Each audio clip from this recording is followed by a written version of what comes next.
तरया जुहावा पुत्रेति तन्मयतया तरवो विने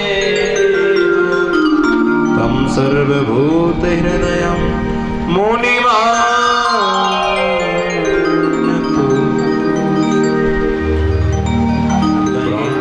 भाव के साथ में भागवत भगवान की आरती करेंगे एवं अपने जीवन को कृतार्थ करेंगे। श्रीमद् भागवत कथा श्रवण। हरि ओम मावम्यदगुं हविः प्रजननं मे अस्तु सबीरगुं सर्वगणगुं स्वस्ति आत्मसनि प्रजासनि पशुसनि लोकसनि अभयसनि अग्निः प्रजां बहुलां मे करोत्वन्नं पयोनितो अश्माशु धत्ता। ओ श्री भागवत भगवान की है पापियों को पाप से है तार। श्री भागवत भगवान की है आरती पापियों को पाई है आरती पाप से है तार। शांति की पावन पुनि पापों को मिटाने वाला हरिदर्श कराने वाला।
हरि ओम जग्नेन जग्नमय जन्ता देवास्तानि धर्माणि प्रथमान्यसन्नाथेनाकं महिमानः सचन् तत्र पूर्वे शाद्यः सन्ति देवा नाना सुगन्ध पुष्पाणि यथा कालोद्भवाय च पुष्पाञ्जलिर्मया दत्ता ग्रहणा परमेश्वर। मंत्र पुष्पांजलि समर्पयामि प्राण पुरुषोत्तमाय नमः। बोल वृंदावन बिहारी लाल की जय, बांके बिहारी लाल की जय।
जी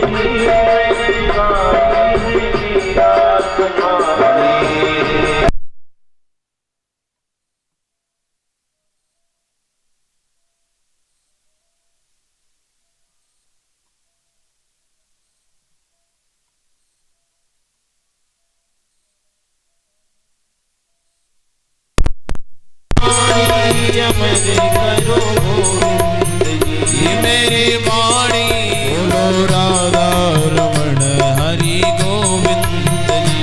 मेरे गोविंद जी मैं तो आया शरण में तुम्हारी।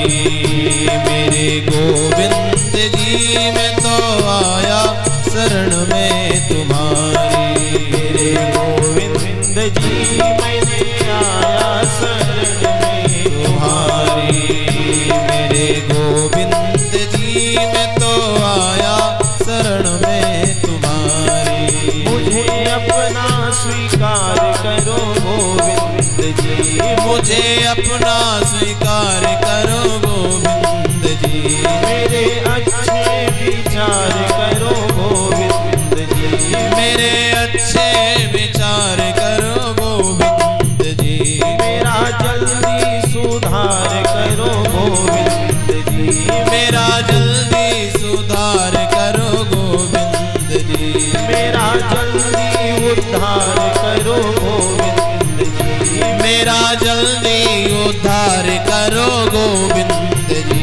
बोलो राधा रमण हरि गोविंद जी। बोलो राधा रमण हरि गोविंद जी। बोलो राधा रमण हरि गोविंद जी। बोलो राधा रमण हरि गोविंद जी। बोलो राधा रमण हरि गोविंद जी। बोलो राधा रमण हरि गोविंद जी। बोलो राधा रमण हरि गोविंद। बोलो राधा रमण हरि गोविंद। बोलो राधा रमण हरि गोविंद। बोलो राधा रमण हरि गोविंद। बोलो राधा रमण हरि गोविंद। बोलो राधा रमण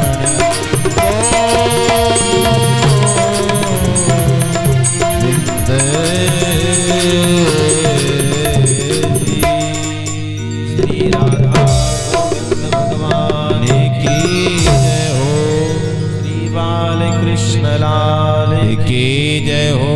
श्रीमद्भागवत महापुराण की जय हो। श्री वेद व्यास भगवान की जय हो। श्री सुखदेव भगवान की जय हो। श्री परीक्षित जी महाराज की जय हो। जय जय श्री राधे।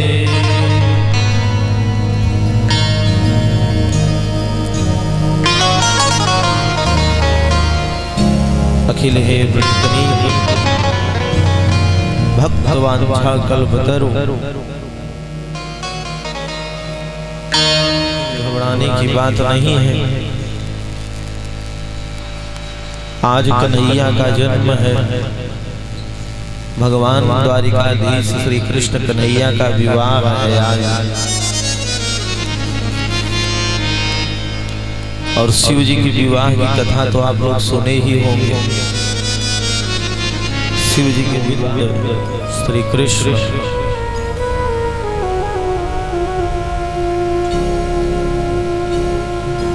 गोकुल से वृंदावन पधारे। ग्वाल बाल सखाओं के साथ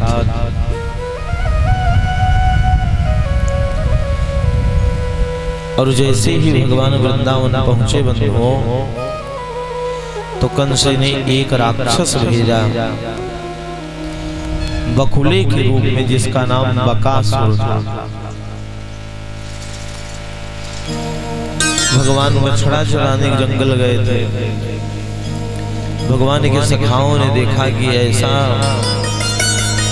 इतना भयंकर इतना बड़ा बकुला तो आज तक हम लोगों ने नहीं देखा। भगवान को बुला करके सखाओं ने जब दिखाया तो कन्हैया ने कहा कि हमने भी अपने इस जीवन में इतना बड़ा बकुला नहीं देखा। चलकर थोड़ा नजदीक से देखना चाहिए। नजदीक जब गए भगवान तो वह चोंच उठाकर मारने के लिए दौड़ा। खेल खेल में भगवान पकड़ लिए और पकड़ करके कन्हैया ने उसके चोंच को फाड़ करके उसका उद्धार किया।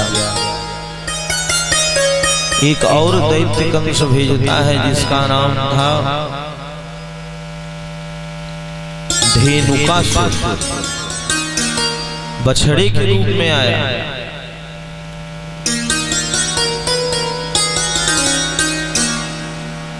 मारने के लिए भगवान ने पीछे के दोनों पैरों को पकड़ करके उसका उद्धार किया।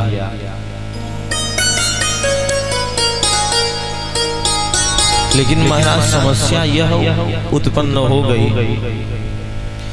कि वह था तो राक्षस, परंतु आया था बछड़े के रूप में और भगवान ने उसका उद्धार किया। तो भगवान को गोहत्या का पाप लगा, क्योंकि जब उद्धार भगवान ने किया तो वह बछड़े के ही रूप में था।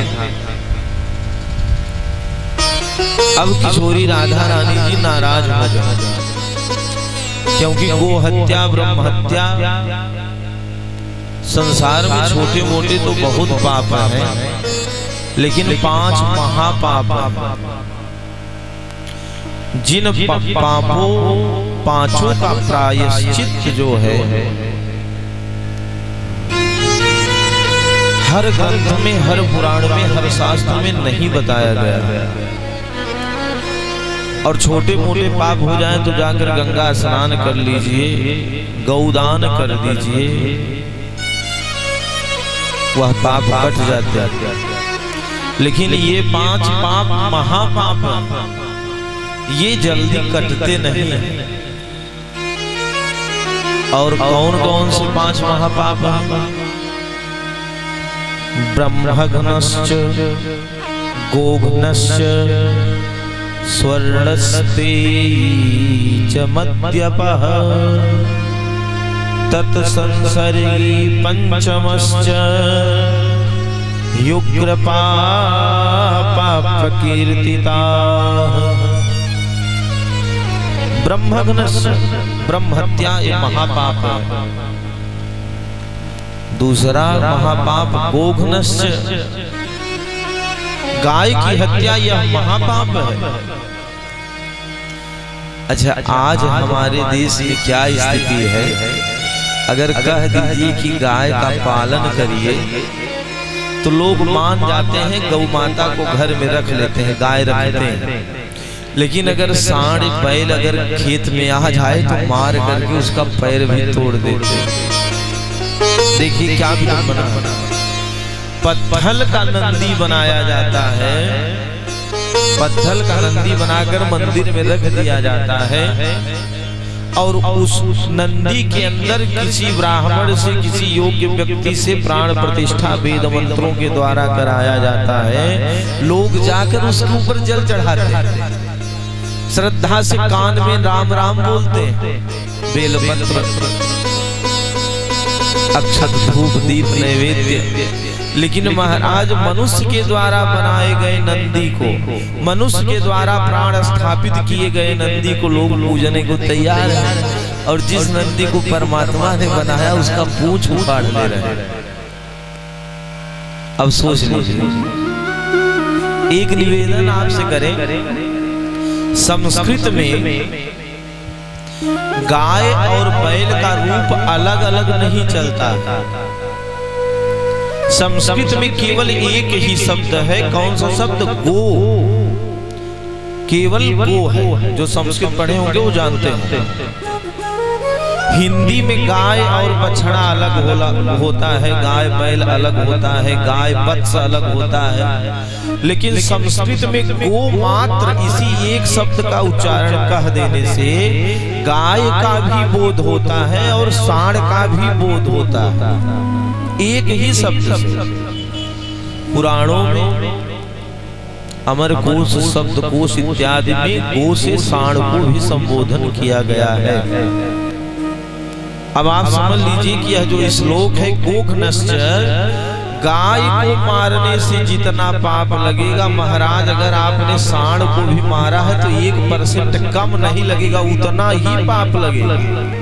चाहे गाय को मारिए चाहे सांड को मारिए, गो हत्या का पाप लगेगा ही लगेगा। इसको आप तय कर लीजिए। मैं यह नहीं कहता कि आप अपना गेहूं की सांड से चरवा लीजिए, ऐसा मेरा मंतव्य नहीं है। लेकिन अगर गेहूं के खेत में आ जाए तो डंडा लेकर के थोड़ा सा डरा करके उनको निकाल दीजिए बाहर। ऐसा नहीं कि भाला चौंक दे, टांग तोड़ दे, चल न पावे, ऐसा नहीं करना चाहिए। और जिन्होंने अपने जीवन में गौ हत्या का पाप किया है महाराज, गोख नश्चय महापाप है। तीसरा पाप स्वर्णस्ते, सोने की चोरी जो करता है वह तीसरा महापापी है। सोने का चोरी यह तीसरा महापाप है। सोने की चोरी कभी नहीं करना चाहिए। चौथा पाप मद्यपः, जो शराब पीता है। कदाचित हमारे शास्त्रों में मांस खाना भी वर्जित है। मांस और मदिरा सर्वथा पूर्णतया वर्जित है। परंतु मेरे कहने के यह मंतव्य नहीं कि आप मांस खाइए, लेकिन जीवन में कदाचित कभी भूल से आप मांस खा ले तो एक बार क्षमा का विधान है, उसका प्रायश्चित है। मांस खाने के बाद जो पाप लगता है, चांद्रायण व्रत होता है, उसको आप कर लीजिए, उस पाप से आप मुक्त हो जाएंगे। लेकिन महाराज मदिरा पीने का कोई प्रायश्चित हमारे वेदों में है ही नहीं, ये आप समझ लीजिए। और शराब पीने का तो इतना बड़ा पाप है बंधुओं कि ब्रह्म हत्या समम पापम मदिरा पान पदे पदे। आप शराब पी करके, मदिरा पी करके एक कदम रखेंगे तो एक ब्राह्मण की हत्या के बराबर पाप लगेगा। अब सोचिए पी कर कितना कदम हम चलते हैं, इतना पाप है। अब आप लोगों के मन में एक प्रश्न और होगा, बड़ा जटिल प्रश्न, कि अगर इतना पाप है तो राजा महाराजा कैसे शराब पीते थे? ये भी प्रश्न है कि नहीं है भाई? अभी तक आज भारत आजाद होने के बाद हमारे भारतवर्ष में अनेक धर्म हुए। इस्लाम हुआ तो 1400-1500 साल पहले आया। इसके पहले केवल सनातन ही भारतवर्ष में था, तो लोग शराब क्यों पीते थे अगर वर्जित है तो? ये अपने आप में प्रश्न। महाराज शास्त्रों में वारुणी का अर्थ अलग होता है, मदिरा का अर्थ अलग होता है, और शराब का अर्थ अलग होता है।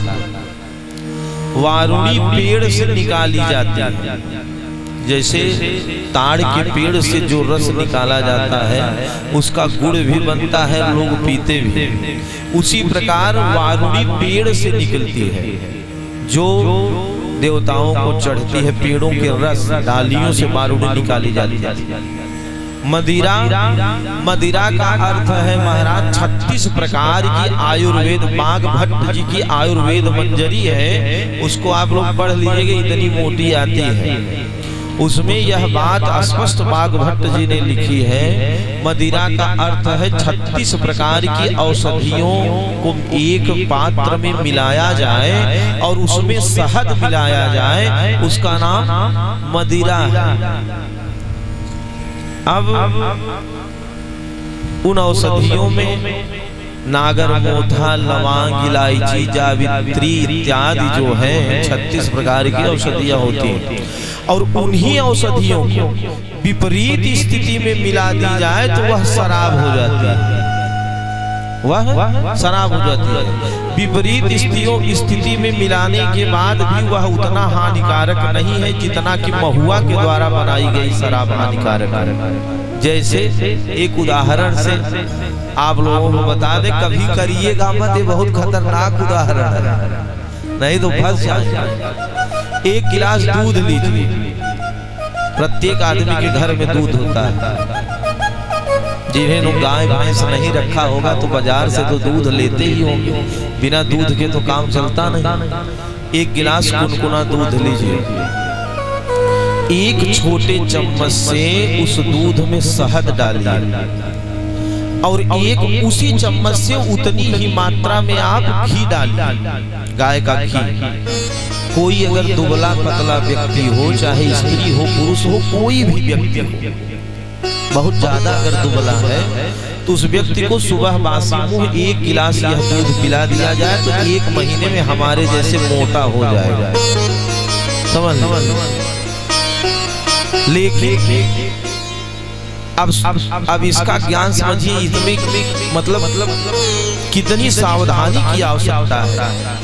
अगर मिलाते समय आपसे 1 बूंद भी शहद अगर अधिक मात्रा में हो गई तब तो बात ठीक है, लेकिन अगर घी अधिक हो गया शहद से 1 बूंद भी तो रात्रि में मृत्यु हो जाएगी। ये इसका साइड इफेक्ट है। ऐसा नहीं कि आप लोग आज मारने लगे तो कोई मर जाए तो हमको जेल कराने लगे, ऐसा नहीं, उदाहरण से बता दे इसका साइड इफेक्ट है। एक पेड़ों में होता है जहर, होता है कुचला, कुचैला भी उसको कहते हैं, आयुर्वेद में उसका वर्णन है। उसको अगर कच्चा खा लीजिए, कोई भी व्यक्ति खा ले, अगर जानवर भी खा ले तो मर ही जाएगा, मतलब 10 मिनट के अंदर उसका प्राणांत होना तय है। वो सल्फात से भी ज्यादा तेज होता है। लेकिन सेंधा नमक के पानी में उबाल करके और फिर उसमें बेलपत्र मिला करके कुचला को पीस के पी लिया जाए तो हड्डी का बुखार ठीक हो जाता है। औषधियां यही चारों तरफ, उनका प्रयोग जीवन में कैसे करना है ये आपको आना चाहिए, इसकी जानकारी होनी चाहिए। तो महाराज शराब में, मदिरा में, वाहुली में अंतर है। अब यह जो श्लोक है, कदाचित अगर आपने जीवन में अनजाने से कभी मांस भक्षण कर लिया तो उसका प्रायश्चित है, परंतु शराब पीने का कोई प्रायश्चित नहीं। ये 4 महापाप है। आश्चर्यजनक बात अब है, तत्संसर्गी पंचमश्च युग्र पापा प्रकीर्तिता। अगर आपके घर में कोई शराब पीने वाला है, कोई गो हत्यारा है, कोई ब्रह्म हत्यारा है, या सोने की चोरी करने वाला है, उसके साथ में अगर आप रहते हैं, तत्संसर्गी पंचमश्च, तो 5वां महापाप आपको केवल साथ में रहने के कारण लगेगा, क्योंकि ऐसे व्यक्ति के साथ नहीं रहना चाहिए। महाराज यह कहने की बात नहीं है। ब्राह्मण हो, क्षत्रिय हो, वैश्य हो, शूद्र हो, चारों वर्णों की इस कलिकाल में स्थिति ऐसी है, कोई सीने पे हाथ रख कर नहीं कह सकता कि मेरे घर में कोई न कोई शराब नहीं पीता। अगर बंबई में कोई रहता है, हाँ पीने में अंतर होता है। जो बड़े लोग, धनाढ्य लोग हैं, जिनके पास पैसा है, वो फैशन में पीते हैं, पार्टी में पीते हैं, लेकिन शराब तो शराब होती है, वह चाहे 25 रुपए की आवे, चाहे 25 लाख की आवे, उसकी तुलना शराब ही है। ऐसा नहीं कि वो अगर 2500 रुपए की है तो वह औषधि है, वो शराब ही है, पीते सभी लोग। ये 5 महापाप, और इन पापों से छुटकारा क्या, अगर किसी के जीवन में ये 5 पाप हो जाए तो इससे आप कैसे छुटकारा पाएंगे, या इसका प्रायश्चित कैसे करेंगे? इसका एकमात्र प्रायश्चित है, एकमात्र प्रायश्चित, दूसरा कोई प्रायश्चित ही नहीं है। भागवत जी में 10वें स्कंध के पूर्वार्ध में 29 अध्याय से लेकर 33 अध्याय तक रास पंचाध्यायी का वर्णन है। जैसे इस शरीर में 10 प्राण होते हैं, इस शरीर में 10 प्राण होते हैं, 5 स्थूल प्राण होते हैं, 5 सूक्ष्म प्राण होते हैं। प्राण, अपान, विपान, समान, उदान, ये 5 प्राण हैं।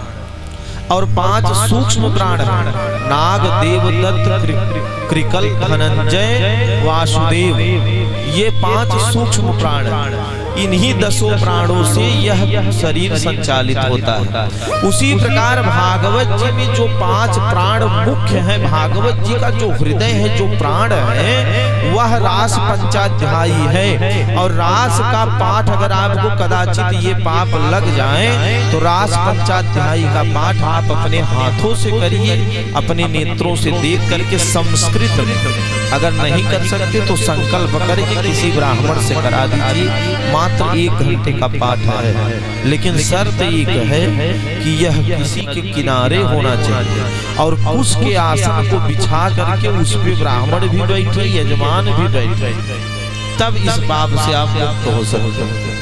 और सोने की आपने चोरी किया तो स्वर्ण का दान करिए वही नदी किनारे। अगर आपने किसी भी प्रकार द्वेष बस, चाहे जैसे भी ब्राह्मण का वध आपने किया, तो ब्राह्मणों को बुला करके चरण धुल करके उनके योग्य सम्मान करिए। अगर गौ हत्या आपसे हो गई तो गाय का दान करिए उसी नदी के किनारे जहां पर पाठ हो, ये प्रायश्चित है। भगवान कृष्ण को गो हत्या लगी क्योंकि वह राक्षस बछड़े के रूप में आया था और किशोरी राधा रानी जी नाराज हो गई। भगवान कृष्ण गए उनसे मिलने के लिए। किशोरी जी ने कहा मैं तुम्हारे मुख का दर्शन नहीं करूंगी, क्योंकि जिसको ब्रह्म हत्या का, गो हत्या का, सोने की चोरी का पाप लग जाए उसके मुख का दर्शन नहीं करना चाहिए। तो किशोरी राधा रानी ने कहा जो शास्त्रों में प्रायश्चित है उसको जाकर आप करिए। तो भगवान श्री कृष्ण ने कहा कि गंगा को मैंने बनाया, गंगा जी मेरे चरणों से प्रकट हुई, यमुना जी मेरे बाएं जंघे से प्रकट हुई है, और जितनी भी नदियां हैं अमृत नदियां ब्रह्मा के द्वारा बनाई गई, और ब्रह्मा तो मेरे ही पुत्र हैं, तो मैं कहाँ जाऊंगा स्नान करने। अच्छा, आपकी अगर इच्छा है तो मैं गंगा जी को यहीं बुला लेता हूँ और यहीं बुला करके यहीं गौदान कर दूंगा गंगा जी के सामने। गोवर्धन जी की परिक्रमा, जो लोग वृंदावन गए होंगे तो गोवर्धन जी की परिक्रमा करेंगे तो छोटी परिक्रमा में राधा कुंड और श्याम कुंड, भगवान ने कुंड बनाया, गंगा जी का आवाहन किया, गौदान किया, उसमें स्नान किया, सारे तीर्थों का जल उस कुंड में है। लेकिन जब भगवान पुनः राधा जी के पास गए तो राधा जी ने कहा मुझे आपके ऊपर विश्वास नहीं है। क्यों? क्योंकि आप झूठ भी बोलते हैं, आप छलिया, मैं आपके ऊपर विश्वास नहीं करती। मैं कुंड बना रही हूँ और इसमें गंगा जी का आवाहन करूंगी, इसमें आप स्नान करिए मेरे सामने।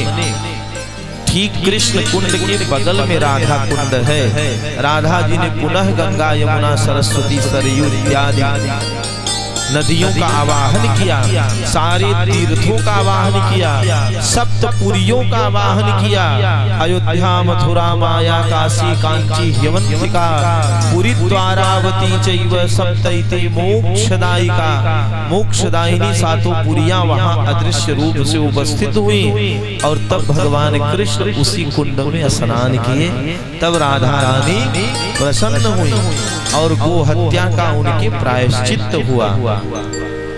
आज भी जो लोग परिक्रमा करने जाते हैं और राधा कुंड में वहां स्नान करते हैं, और उन दोनों कुंडों की विशेषता यह है महाराज ऊपर से दोनों कुंड अलग दिखते हैं, देखने में बीच में मार्ग बनाया गया है, और नीचे से दोनों कुंडों के स्रोत एक है।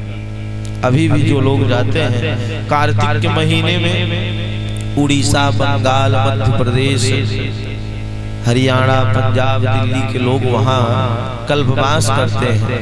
जैसे माघ के महीने में हम लोग तीर्थराज प्रयाग में कल्पवास करते हैं, वैसे यह क्षेत्र कार्तिक के महीने में वृंदावन में कल्पवास करता है और रोज राधा कुंड का स्नान करते हैं, दीपदान करते हैं। यह महत्व है और सबसे आसान तरीका जीवन में कभी होना तो नहीं चाहिए, ये बहुत अक्षम्य अपराध है, लेकिन कदाचित भूल से अगर इन पापों में से कोई पाप हो जाए तो चले जाए वृंदावन और जाकर के राधा कुंड में, श्याम कुंड में स्नान करके जो पाप आप किए हो उसके प्रायश्चित के लिए उस वस्तु का वहां दान करें, उस पाप से आप मुक्त हो जाएंगे। प्रेम से बोलिए आनंद कंद भगवान की जय हो। एक दिन भगवान पुनः जंगल में अपने मित्रों के साथ बछड़ा चराने गए थे और कन्हैया को भूख लगी। सब लोग अपने घर से कुछ न कुछ लेकर के आए थे। कन्हैया को भूख लगी। कन्हैया ने कहा चलो वनभोज किया जाए, आज कुछ भोजन करना है, भूख लगी है और मैं आज अपने घर से कुछ लाया नहीं हूं, इसलिए मधुमंगल जो अपने घर से लाए हैं उसी वस्तु को मैं पाऊंगा। मधुमंगल ब्राह्मण के घर के थे, गरीब थे, उनके घर में कुछ था नहीं, इसलिए उनकी माताजी ने छाछ से कढ़ी बना करके उनको एक पात्र में दिया और वो भी 2-3 दिन का बासी छाछ था, बहुत खट्टा। अब मधुमंगल सोचने लगी कि ये वृंदावन के राजा के पुत्र हैं, इनके यहाँ 9 लाख गैया है और रोज 56 प्रकार के भोजन को पाते हैं। 3 दिन की बासी छाछ के द्वारा बनाई गई कढ़ी को अगर पी लेंगे तो इनका स्वास्थ्य खराब हो जाएगा, इनको मैं कढ़ी नहीं दूंगा। और कन्हैया अपनी जिद पर अड़े हैं कि जो मधुमंगल के घर से आया है उसी को मैं खाऊंगा। उठ करके खड़े हो गए गोविंद लेने के लिए और बार बार मधुमंगल मना कर रहे हैं। जब भगवान आगे बढ़े कटोरा लेने के लिए तो मधुमंगल ने क्या किया कि कटोरा उठाया और कढ़ी पीना शुरू कर दिया। अब जब पीना शुरू कर दिया तो कन्हैया ने कहा चाहे जो हो जाए, आज मैं तेरे घर से जो आया है उसी को खाऊंगा। भगवान ने मधुमंगल को उठाया और उठाकर पटक दिया। तो महाराज कटोरे में जो कढ़ी थी सो तो थोड़ी बहुत बची ही थी, उनके मुख में भी जो कढ़ी थी वो निकलकर बाहर कपोलों पर फैल गई। कन्हैया ने कहा आज कढ़ी खाऊंगा निश्चित। जिह्वा लगा करके उनके कपोलों को चाटने लगे। अब देखिए ये भी बड़ी विचित्र बात है, बड़ा अलौकिक दृश्य है। भगवान नरसिंह जब प्रकट हुए थे तो जैसे गौ माता अपने बछड़े को चाटती हैं, जिह्वा से स्नेह लाड प्यार करती हैं, उसी प्रकार प्रहलाद जी को भगवान नरसिंह ने किया। और कन्हैया जब मधुमंगल के कपोलों को चाटने लगे तो ब्रह्मा जी ऊपर से निकल रहे थे। ब्रह्मा जी को लगा कि ये भगवान ये कैसा भगवान है, क्योंकि शास्त्रों का यह निर्देश है नोच्छिष्टम कस्यचित् दद्यात्। एक दिन हमने निवेदन भी किया था आप लोगों से, भाई भाई एक दूसरे का जूठा नहीं खा सकता, पिता पुत्र माता बेटी सास बहू कोई भी संसार में एक दूसरे का जूठा नहीं खा सकता। केवल शिष्य गुरु का जूठा और पत्नी अपने पति का जूठा खा सकती है बस। ब्रह्मा ने कहा ये तो भगवान नहीं हो सकता, क्योंकि शास्त्रों में बनाई गई मर्यादा भगवान के द्वारा ही स्थापित है और स्वयं अपने ही द्वारा बनाया गया नियम राष्ट्रपति और प्रधानमंत्री भी नहीं तोड़ सकते। ये कैसे भगवान है? ये भगवान नहीं है।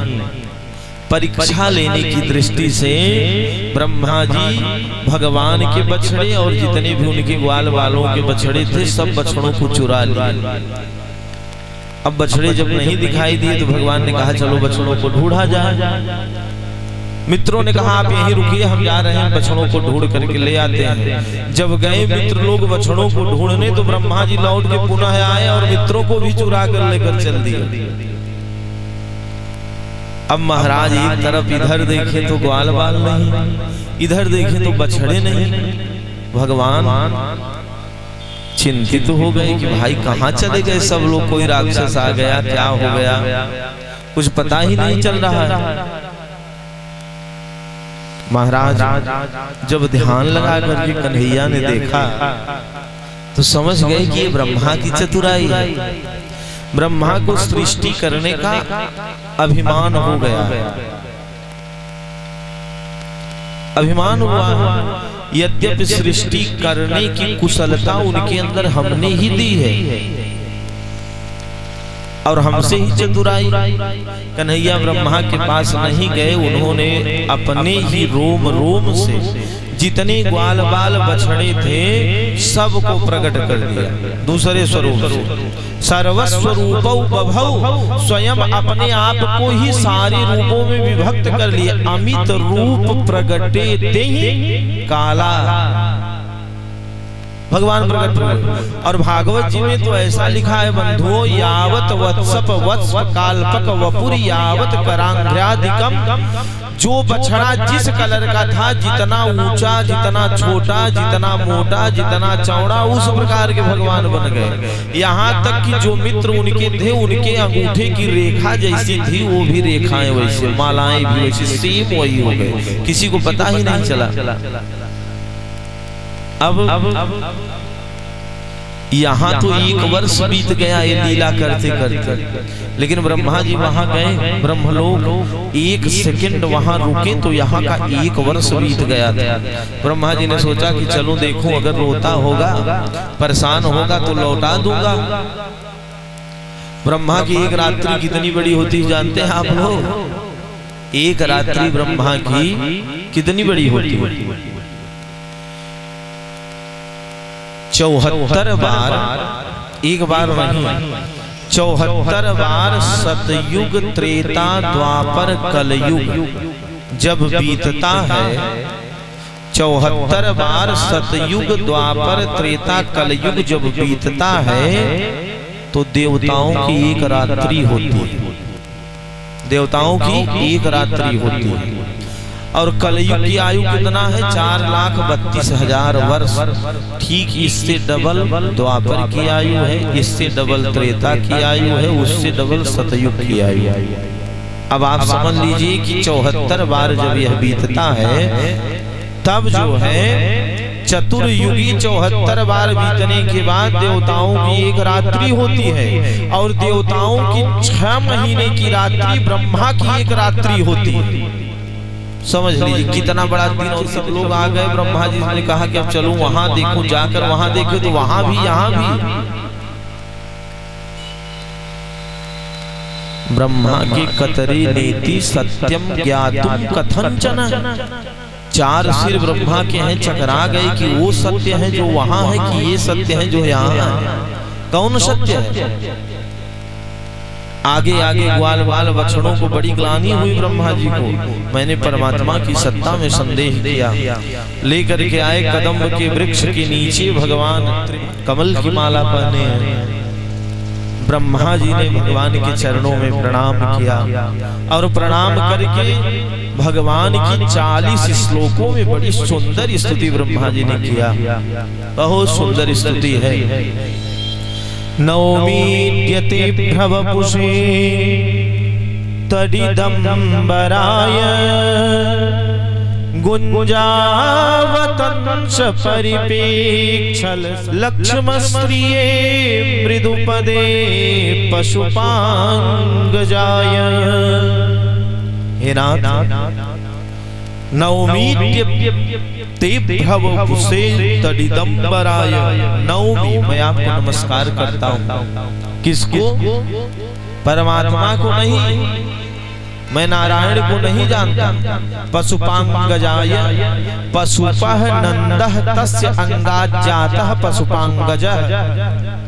पशुओं का पालन, गौ का पालन करने वाले नंद जी के पुत्र के रूप में आप प्रकट हुए हैं। मैं आपके चरणों में प्रणाम करता हूँ। अच्छा, ब्रह्मा की बुद्धि देखिए कितने चतुर है ब्रह्मा। ब्रह्मा ने भगवान मोतियों की माला धारण किए हैं, कमल के पुष्प की माला धारण किए हैं, बैजंती माला धारण किए हैं, और बीच बीच में गुंजा की भी माला धारण किए हैं। लेकिन ब्रह्मा जी ने किसी भी माला का नाम नहीं लिया, केवल गुंजा का नाम लिया। गुंजावतंश परिपिक्षल सन्मुखाय वन्यस्रजे कवलवेत्र विषाण वेणु। केवल गुंजा का नाम। गुंजा आप लोगों ने देखा होगा, बबूल के पेड़ के ऊपर एक हरी हरी लता होती है, वह चढ़ती है। जब वह कच्ची रहती है इतनी, ब्रह्मा जी ने कहा सरकार, जिसको कोई नहीं अपनाता, जो इस संसार में सबसे तुच्छ माना जाता है, उसको आप अपनाते हैं, क्योंकि आपने गुंजा के माला को धारण किया है। ये बात प्रमाणित कर रही है। गुंजा को कोई नहीं पहनता, किसी के जीवन में उसका प्रयोग नहीं है, लेकिन आपने गुंजा को धारण किया, यह बात प्रमाणित हो रही है। जिसके ऊपर कोई कृपा नहीं करता, जिसके कोई नहीं अपनाता, उसको आप अपनाते हैं। तो अगर आप इतने अधम गुंजा को अपना सकते हैं, तो कम से कम मेरे अंदर तो ये कुशलता है कि मैं सृष्टि बनाता हूँ, तो मेरे अपराध को क्षमा करके मुझको नहीं अपनाएंगे। गुंजावतम सपरिपिक्षल सन्मुखाय करते थे मौसम कुटिल। मेरे जैसा कुटिल, मेरे जैसा खल और कामी नहीं कोई संसार। आज गोस्वामी जी के ऊपर इतना टीका टिप्पणी हो रही है। गोस्वामी जी ने रामचरितमानस में लिखा है 60। गोस्वामी जी ने अपने आप को 60 लिखा। प्रभु इस मार्ग में आने के बाद सिय राम मैं सब जग जानी, करहु प्रणाम जोर जुग पानी। मैं सब के अंदर भगवान को देखता हूँ। उमा जी राम चरण रति विगत काम मद क्रोध निज प्रवन किया है। अमर याद छोत्र चलमती रसोई। बहुत अमर्यादित आदमी हूँ, मेरे अंदर कोई भी मर्यादा नहीं, कोई ज्ञान नहीं, भक्ति ज्ञान वैराग्य नहीं, मैं अधम व्यक्ति हूं। लेकिन अगर मैं पतित हूं तो आप पतित पावन हैं, पतितों को पावन बनाने वाले हैं। अगर मैं पतित हूं तो आप पतित पावन हैं। अगर नाथ देखोगे अवगुण हमारे, तो हम भाव से कैसे लगेंगे किनारे। गुंजा से श्रेष्ठ हूं। जीवन में सबसे कुछ गलतियां होती हैं। मैंने आपकी सत्ता के ऊपर संदेह किया, ये मेरी गलती है, मुझे माफ कर दीजिए। भगवान ब्रह्मा जी की तरफ देखते नहीं।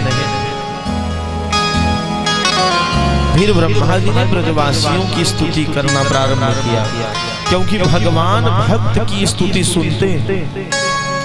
ब्रजवासियों की स्तुति सुन करके कन्हैया थोड़ा सा मुस्कुरावे, तो महाराज नत्वा त्रिपरिक्रम्य, ब्रह्मा जी को मौका मिला कि कन्हैया कम से कम मुस्कुराए, तो अभी नाराज थे।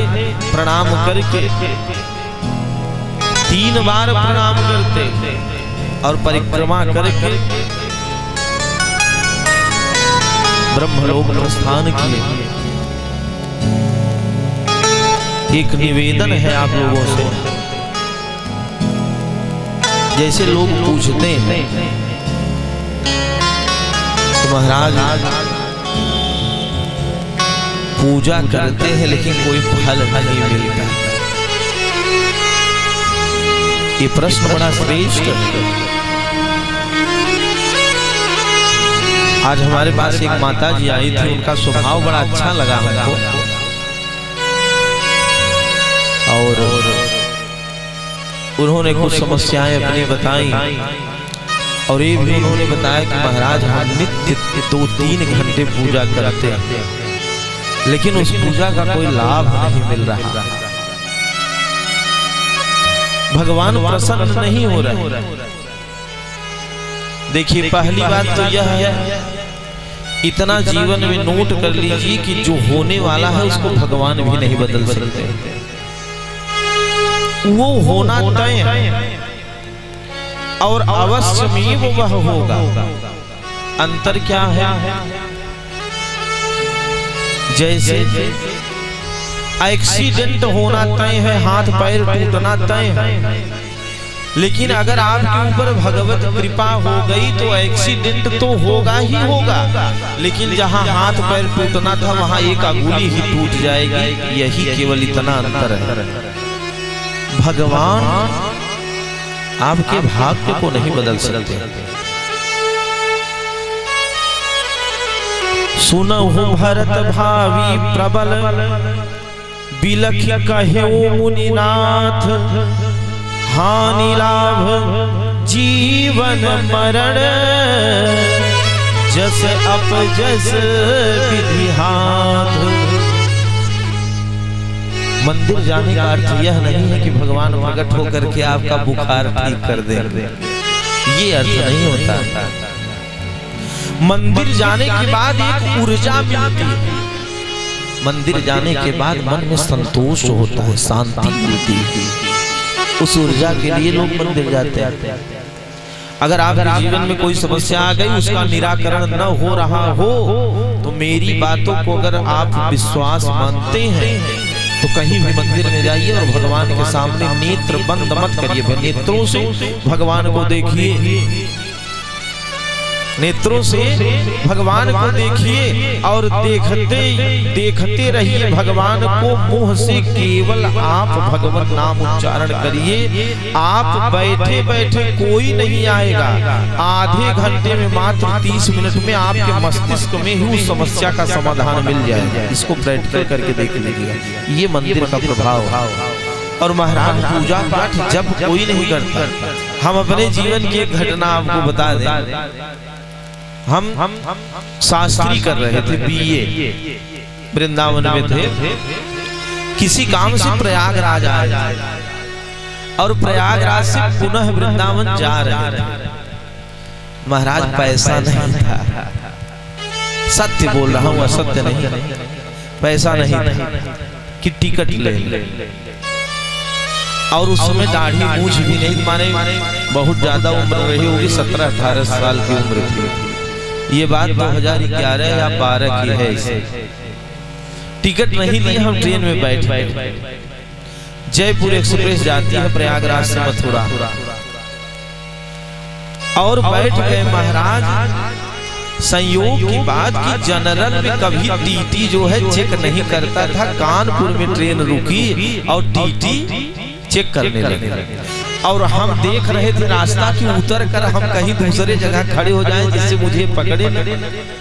भाई टीटी थोड़ी नहीं समझेगा कि मेरे पास पैसा नहीं है। और एक तो जिस वस्त्र को मैंने धारण किया, अगर ये सबके सामने कुछ कह देगा तो प्रतिष्ठा का विषय है, लज्जा की बात है। हम इस जुआड़ में थे कि उतर जाए नीचे, लेकिन ऐसा संयोग बना ही नहीं, दोनों गेट से 2 टीटी चढ़ गए। अब हम उतर कहाँ जाएं? और जनरल में ऊपर वाली सीट पर हम बैठे थे, हमारे बगल में भी 2 बच्चे बैठे थे, संभवतः कोई परीक्षा उस समय चल रही थी, बैठे थे। अब मैं उतर के कहाँ जाऊं? अब मैं फंस गया। उस समय मैं अध्ययन कर रहा था, बीए हमारा फर्स्ट ईयर था, उतना शास्त्रों का ज्ञान ही नहीं था। लेकिन वृंदावन में जहाँ रहते थे वहाँ 250 महात्मा रहते थे। हमने अपने जीवन में अनुभव किया कि महात्माओं के अंदर भजन के ऊपर और भगवान के ऊपर अटूट श्रद्धा रहती है। चाहे सृष्टि इधर उधर हो जाए, लेकिन उनको कोई नहीं बहका सकता। और जो अनपढ़ महात्मा हैं, जो हम लोग वक्तव्य देकर शास्त्रों का अध्ययन करके जो काम करते हैं, वही काम वो माला जप कर लेते हैं। अब हमको ध्यान आया कि प्रवचन सुनते थे हम लोग, वहां तो कहीं कहीं प्रवचन होता ही रहता है कि हर परिस्थिति में भगवान रक्षा करते हैं। अब देखिए, ये कोई रक्षा करने की परिस्थिति नहीं थी, लेकिन मेरी हृदय की भावना ऐसी थी।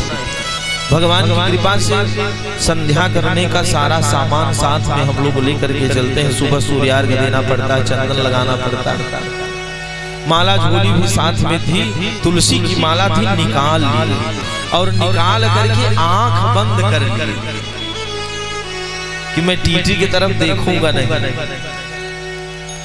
आंख बंद कर लिए और बंधुओं माला झोली में हाथ डाल करके तुलसी की माला से अष्टाक्षर मंत्र हम लोगों का है, अष्टाक्षर मंत्र भगवान नारायण का नाम जपने लगे।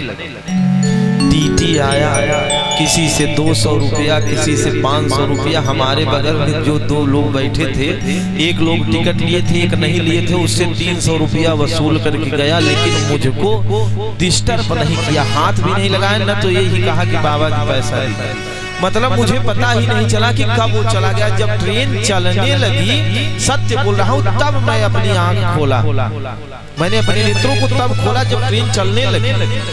लेकिन एक बात आप समझ लीजिए, जीवन में वही 10 मिनट मैंने जितना आर्त स्वर से भगवान को याद किया था, आज तक पुनः दोबारा नहीं याद किया। वही 10 मिनट मैंने जैसा भजन और मतलब एक सेकंड के लिए चित्त भगवान के ऊपर से हटा ही नहीं, मुझे उसी क्षण वही ट्रेन में विश्वास हुआ कि जो शास्त्रों में वचन है, रक्षसतीति विश्वासो गोत्रम तिवर्णन तथा, विश्वास होना चाहिए कि भगवान रक्षा करेंगे, अवश्य ही करेंगे, किसी न किसी रूप में करेंगे। आज तक मेरे जीवन में वैसा भजन नहीं हुआ। आपके अंदर विश्वास होना चाहिए। और भगवान, रही बात कृपा वाली, तो महाराज 3 सूत्र जीवन में उतार लीजिए। बहुत ऊंची बात बता रहा है, कुछ भी करने की आवश्यकता नहीं, भगवान घर बैठे कृपा करेंगे। 3 बातें केवल दी जीवन। दयया सर्वभूतेषु संतुष्ट्या येन केनवा, सर्वेन्द्रिय प्रशान्तात्मा आशुतुष्यति जनार्दनः। दयया सर्वभूतेषु, चींटी से लेकर हाथी पर्यंत कोई भी व्यक्ति हो, दीन दुखी किसी भी जाति का हो, किसी भी वर्ण का हो, दीन दुखी हो तो उसके ऊपर कृपा करिए, दया करिए। दयया सर्वभूतेषु पहला सूत्र है। और संतुष्ट्या येन केनवा, जीवन की हर परिस्थिति सम विषम दोनों परिस्थितियों में प्रसन्न रहिए, संतुष्ट रहिए, संतोष हो जीवन। ऐसा नहीं कि एक दुकान है तो दूसरी दुकान न खोले, हमारे कहने का मतलब यह नहीं है, खुले लेकिन चोरी बेईमानी और डकैती करके न खोले। जीवन में संतोष हो। संतुष्ट्या येन केनवा, भगवान जैसा बना दिए हैं, काला गोरा मोटा लंबा चौड़ा। अब क्रीम लगाने से कुछ नहीं होने वाला, फेयर लवली लगाने से कोई गोरा होता तो गाय भैंस गोरी हो जाती। भगवान जैसा बना दिए हैं, उसमें संतुष्ट नहीं है जी। उसके बाद भी रोज फेसवास नाना प्रकार के, आधी कमाई इसी में जा रही है। संतुष्ट्या येन केनवा, संतुष्ट रहिए अपने जीवन में।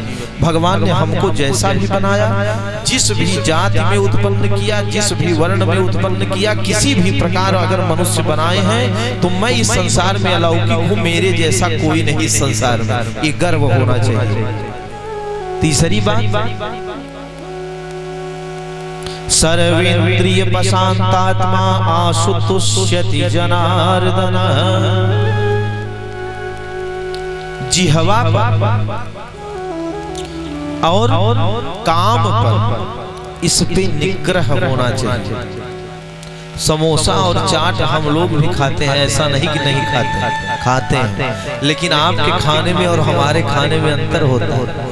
हम अपने हाथ से शुद्ध बना करके गोपाल जी का भोग लगाकर तब खाते हैं, और आप जूता मोजा पहनकर चौराहे पर खड़े होकर के खाते हैं। अंतर यही होता है, अंतर यही है।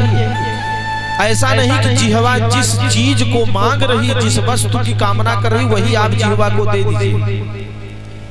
जिह्वा के ऊपर निग्रह हो, संयम हो, और महाराज काम के ऊपर संयम हो, चरित्र का वह मजबूत व्यक्ति हो। ये 3 काम जिसके जीवन में है, आशुतुष्यति जनार्दनः, न मंदिर जाने की जरूरत है, न कुछ भी करने की जरूरत नहीं है। आपको घर बैठे आपके ऊपर भगवान की कृपा हो जाएगी और भगवान दर्शन दे देंगे। लेकिन यह 3 काम संसार का बहुत बड़ा कठिन काम है, इसको करना पड़ेगा। और महाराज रही बात पूजा वाली, लोग कहते हैं कि पूजा करने से भाग्य नहीं बदला। ये भागवत जी का प्रसंग नहीं है, महाभारत का प्रसंग है। लेकिन 5 मिनट विषयांतर तो हो जाएगा, मैं आपको एक कथा सुना दूं, आप लोग समझ जाएंगे कि भगवान, जो लोग ये सोचते हैं कि एक लोटा जल चढ़ा करके अपना भाग्य बदल लेंगे हम, तो भगवान मूर्ख नहीं है, भगवान मूर्ख नहीं है। चतुराई तो हमसे आपसे चलेगी। महाभारत युद्ध जब समाप्त हो गया, राजा परीक्षित जब प्रस्थान किए, प्रायोपवेशन करके राजा परीक्षित का भी मोक्ष हो गया, तो उनके एक पुत्र थे जन्मेजय, जो राज सिंहासन पर बैठे। तो कृपाचार्य जी उनके पुरोहित थे। कृपाचार्य को बुला करके जन्मेजय ने कहा कि महाराज यह बताइए, केवल दक्षिणा ही लेते हैं, कुछ काम भी करते हैं? कृपाचार्य जी ने कहा, राजन ये कैसा प्रश्न है? जन्मेजय ने कहा कि आप लोगों के सामने, आप इतने योग्य विद्वान हैं, त्रिकाल दृष्टा हैं, महात्मा हैं, आपके सामने, पितामह भीष्म के सामने, द्रोणाचार्य जी के सामने, यहाँ तक कि भगवान थे धरती पर, इनके सामने इतना बड़ा नरसंहार हो गया, महाभारत युद्ध हुआ, इतने लोग मारे गए, लाखों स्त्रियां विधवा हो गई, करोड़ों बच्चे अनाथ हो गए, आप लोग एक युद्ध को रोक नहीं पाए? ये जन्मेजय का प्रश्न। कृपाचार्य जी ने कहा कि इसकी बुद्धि तो बहुत आगे है, लेकिन भाई तर्क करे तो कोई बात कर सकता है, जब कोई कुतर्क करे तब क्या किया जाए? तब केवल हाथ जोड़ने में ही आपकी भलाई है, किसी तरह प्राण बच जाए बस। कृपाचार्य जी ने कहा कि बच्चा, ये मुझसे मत पूछो। संजय को दिव्य दृष्टि प्रदान करने वाले वेदव्यास जी थे, और जब महाभारत युद्ध हुआ तो उस समय सबसे बड़े महात्माओं की श्रेणी में वेदव्यास जी ही थे। आप चले जाइए सम्याप्रास सरस्वती नदी के तट पर उनका आश्रम है, उनसे ये प्रश्न पूछ लो कि महाभारत क्यों नहीं रोके। कृपाचार्य ने कहा कि हम इनके मुंह क्यों लगे, हम इनके पुरोहित हैं, राजा है, अगर मान लो कुछ क्रोध में आकर कह देंगे तो जजमानी भी चली जाएगी, सीधा दूसरे के पास भेज देंगे। राजा जन्मेजय बैठ गए रथ पर और अपने सैनिकों के साथ सरस्वती नदी के तट पर सम्याप्रास आसन वेदव्यास भगवान के यहाँ पहुंचे, और महाराज पहुंचकर दंड प्रणाम कुछ भी नहीं, सीधा उन्होंने कहा कि ये बताइए, आप त्रिकाल दृष्टा महात्मा रहे और आपने महाभारत जैसे युद्ध को रोका नहीं, होने दिया, इतना नरसंहार हुआ। वेदव्यास जी मुस्कुराने लगे। वेदव्यास जी ने कहा, राजन आपका स्वागत है, पहले कुछ जलमान करके स्थिर हो जाइए, उतनी दूर से आ रहे हैं, फिर बातचीत होगी। उन्होंने कहा नहीं। वेदव्यास जी ने कहा, महाराज मेरी क्या बुनियाद है, त्रिभुवनपति परब्रह्म परमात्मा योगेश्वर हृदयेश्वर श्री कृष्ण थे, वो नहीं रोक पाए। और इतना राजन आप अपने जीवन में नोट कर लीजिए, इतना तय कर लीजिए कि जो होने वाला है उसको कोई बदल नहीं सकता है। जन्मेजय ने सीना तान करके कहा अगर महाराज मैं होता तो महाभारत युद्ध रोक लेता। देखिए, मैं अगर होता, ये अभिमान है, अहंकार है, मैं अगर होता तो महाभारत युद्ध रोक लेता, और वो भी ऐसे महात्मा के सामने चैलेंज कर रहे हैं जो त्रिकाल दृष्टा है, जिन्होंने संजय को दिव्य दृष्टि प्रदान की, जो इनके कुल खानदान के कर्ता धर्ता है, उनके सामने। बाबा ने कहा, बच्चा ये जो बाल पके हैं ये धूप में नहीं पके, ये अनुभव से पके। अगर तुम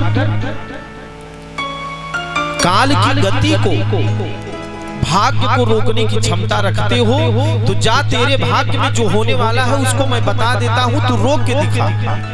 थोड़ा क्रोधित हो गए भगवान, कला बता रहे थे। जन्मेजय ने कहा, ठीक है बता दीजिए, मैं रोक लूंगा।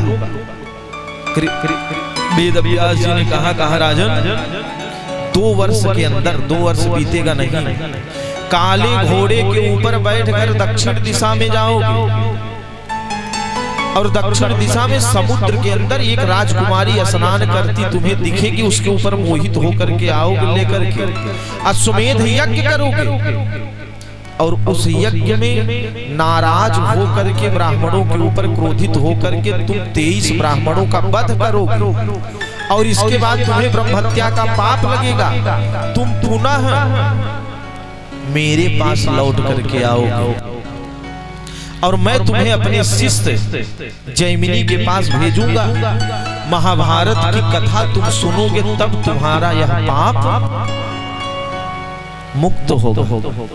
जाओ मैं बता दे रहा हूं, इसको रोक लेना अगर तुम्हारे अंदर सामर्थ्य हो। जन्मेजय ने कहा बिल्कुल रोक लूंगा। सारी मुसीबत समस्या की जड़ घोड़ा है। अगर मेरे राज्य में घोड़ा ही नहीं रहेगा तो मैं बैठकर दक्षिण दिशा में क्यों जाऊंगा। हस्तिनापुर पहुंचे जन्मेजय और पहुंच करके जन्मेजय ने आदेश दे दिया कि राज्य में एक भी घोड़ा नहीं होगा। अगर किसी के घर घोड़ा पाया जाएगा तो उसको फांसी पर चढ़ा दिया जाएगा। सारे घोड़े निकल गए। महाराज 1.5 वर्ष सानंद बीत गया। 2 महीने जब रह गया, 2 वर्ष पूरे होने में, तो एक व्यापारी आया। हस्तिनापुर के चौराहे पर आवाज लगाने लगा कि घोड़ा ले लो, घोड़ा ले लो। इस संसार में इतने सुंदर मेरे पास घोड़े जो हैं किसी अन्य के पास नहीं। अब वहां तो जन्मेजय का शासन था, घोड़ा कौन ले। सब बेचारे मन मुरेर करके अंदर बैठे हैं, मन मार करके, कोई घोड़ा नहीं ले रहा। 2 दिन तक वह आवाज लगाता रहा। अंततो गत्वा जब कोई घोड़ा नहीं लिया तो गाली देने लगा राजा को कि पता नहीं, राजा महाराजाओं का तो स्वभाव है घोड़ों से प्यार करते हैं। घोड़ा ही पहले चलते थे, यात्रा के साधन थे घोड़े।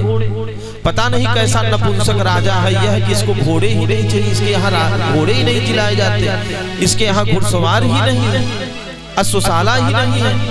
अब ये बात जब मंत्री ने सुना तो मंत्री जाकर के जन्मेजय को बताया तो छत्री तुरंत खून में उबाल हुआ। जन्मेजय ने कहा कि अब मेरे ऊपर प्रश्न चिन्ह लगा रहा है, नपुंसक से संबोधन कर रहा है। घोड़े के ऊपर बैठूंगा नहीं, चलो घोड़ा एक ले ही लेता हूं। प्रतिष्ठा की बात है। सैनिकों के साथ, मंत्रियों के साथ निकल करके जन्मेजय चौराहे पे पहुंचे और कई घोड़ा उसके पास थे, व्यापारी के पास। उनमें से एक घोड़ा बहुत सुंदर था, काले वर्ण का, अत्यंत सुंदर था। जन्मेजय ने कहा कि यही घोड़ा मुझे पसंद है, इसी को मैं लूंगा, इसका कीमत बताओ। व्यापारी ने कहा सरकार, इस घोड़े के ऊपर अभी तक रकाब किसी ने बांधा नहीं है, इसके पीठ पर किसी ने सवारी नहीं की। इस घोड़े के ऊपर जो रकाब बांध करके इसके पीठ पर सवारी कर लेगा उसको मैं ये घोड़ा फ्री में दे दूंगा। ये अपने ऊपर सवारी करने देता ही नहीं। अब देखिए भाग्य है, संयोग। जन्मेजय के मन में घोड़े के प्रति स्नेह, उत्सुकता, रकाब बांध करके पैर रखकर जैसे ही घोड़े पर बैठे तो घोड़ा हवा से बात करने लगा और उस चौराहे से निकल गया घोड़ा लेकर के दक्षिण दिशा में। महाराज दक्षिण दिशा में समुद्र के किनारे जब पहुंचे तो मेरु देश की राजकुमारी समुद्र में स्नान कर रही थी अपने सखियों के साथ, जिनका नाम विचित्र लेखा था। ये महाभारत की कथा है। और गोस्वामी जी ने रामचरितमानस में लिखा है, श्रीमद बक्रन कीन केहि प्रभुता बधिर न काहि, मृगलोचन के नयन सर को अस लागन जाहि। ब्रह्मा और शिव, नारद जैसे तपस्वी नहीं बच पाए काम से। भगवान की माया है स्त्री।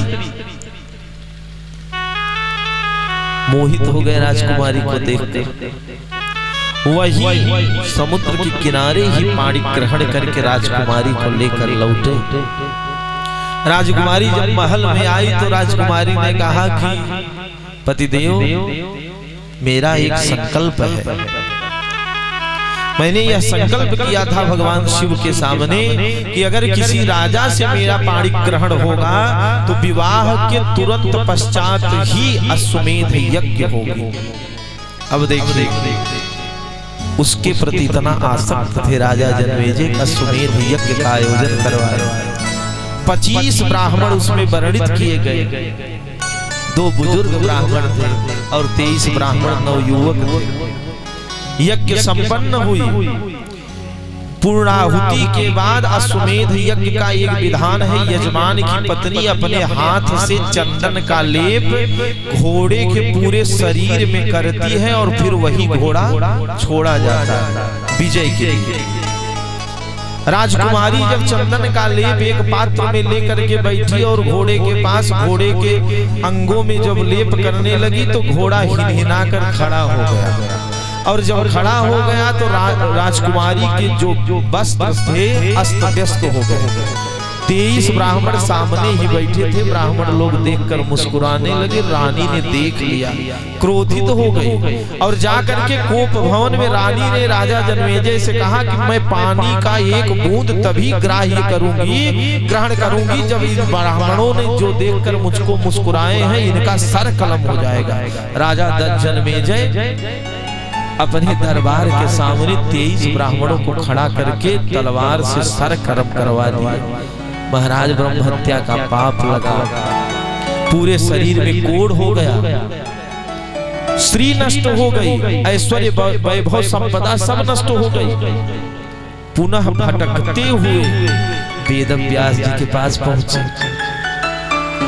वेद व्यास जी ने कहा, राजन मैंने आपको पहले ही बता दिया था कि आपके भाग्य में ये घटना घटने वाली है, तो आप सीना तान कर मेरे सामने कह रहे थे कि मैं जो होने वाला है उसको मैं रोक सकता हूँ, तो आपने अपने जीवन में क्यों नहीं रोका? चरणों में गिर गए और गिर करके क्षमा याचना किए। राजा जन्मेजय का शब्द है महाभारत में, महात्मन कह श्री श्रियः परम सत्व समाश्रयः कह पुंडरी कनयनः पुरुषोत्तमः कह कस्यायुतायुत सदैक कलांश कांशे विश्वं विचित्र चिदचित् प्रविभाग वृत्तम् कह श्री श्रियः परम सत्व समाश्रयः कह। जीवन में चाहे जितना बड़ा आश्रय प्रदान हो जाए, चाहे जितनी श्री आ जाए, संपदा आ जाए, वैभव आ जाए, चाहे जिसकी कृपा हो जाए, परंतु महाराज जो होने वाला है उसको कोई टाल नहीं सकता। ये आज मुझे विश्वास हुआ। फिर महात्मा जैमिनी के पास गए और जाकर के महाभारत की कथा सुने, तब महाराज उनका उद्धार हुआ। ये महाभारत की पावन कथा है। जो जीवन में होने वाला है उसको कोई नहीं बदल सकता, किसी भी कीमत पे नहीं बदल सकता। हाँ, एक बात जरूर है, 100% में से भगवान 1% ऐसा करते हैं कि भक्ति के वशीभूत होकर अपने नियमों को बदल देते हैं, लेकिन प्रत्येक प्राणी के जीवन का नियम नहीं बदल सकते। अगर भगवान के हाथ में होता, और भगवान थे श्री रामचंद्र, लेकिन पिताजी का देहावसान होगा, माताएं विधवा हो गई, जंगल में भटकना पड़ा। कर्मों की गति बड़ी बलवान होती है। भगवान कृष्ण की कथा आप लोग सुन रहे हैं, आए दिन कोई न कोई राक्षस आता है, भगवान संघर्ष करते ही रहते हैं। यह मृत्यु लोग है। यहाँ जो आया है वो आज नहीं तो कल जाएगा ही। गीता में भगवान का वचन है, अर्जुन से जातस्य हि ध्रुवोर्मृत्युर्ध्रुवं जन्म मृतस्य च तस्मात् परिहार्येऽर्थे न त्वं शोचितुमर्हसि। जातस्य हि ध्रुवोर्मृत्यु, जब व्यक्ति यहाँ जन्म लेता है इस धरती पर, तो उसके साथ साथ मृत्यु भी जन्म लेती है। और फिर 1 वर्ष का जब बालक होता है तब मम्मी पापा तैयार होते हैं कि अब बर्थडे मनाना है, इसका बर्थडे, और बड़े धूमधाम से मनाते भी हैं। लेकिन क्या ज्ञान नहीं है कि मेरे बालक की 1 वर्ष की आयु कम हो गई। जो बर्थडे मनाया जाता है धूमधाम से, उसका दूसरा पक्ष ये भी है कि मेरे बालक की 1 वर्ष उम्र कम हो गई, इसके लिए कोई चिंतित नहीं होता। यही माया का प्रपंच है। अस्मिन् महामोहमये कटाहे सूर्याग्निना रात्र दिवेंधनेन। यक्ष ने युधिष्ठिर जी से जो 4 प्रश्न किया था, तो उसमें से एक प्रश्न यह था कि संसार का आश्चर्य क्या है, इस संसार में आश्चर्य क्या है। जैसे लोग बात बात में कहते हैं कि तो बहुत बड़ा आश्चर्य है, आश्चर्य है क्या। यक्ष ने 4 प्रश्न युधिष्ठिर जी से किया था।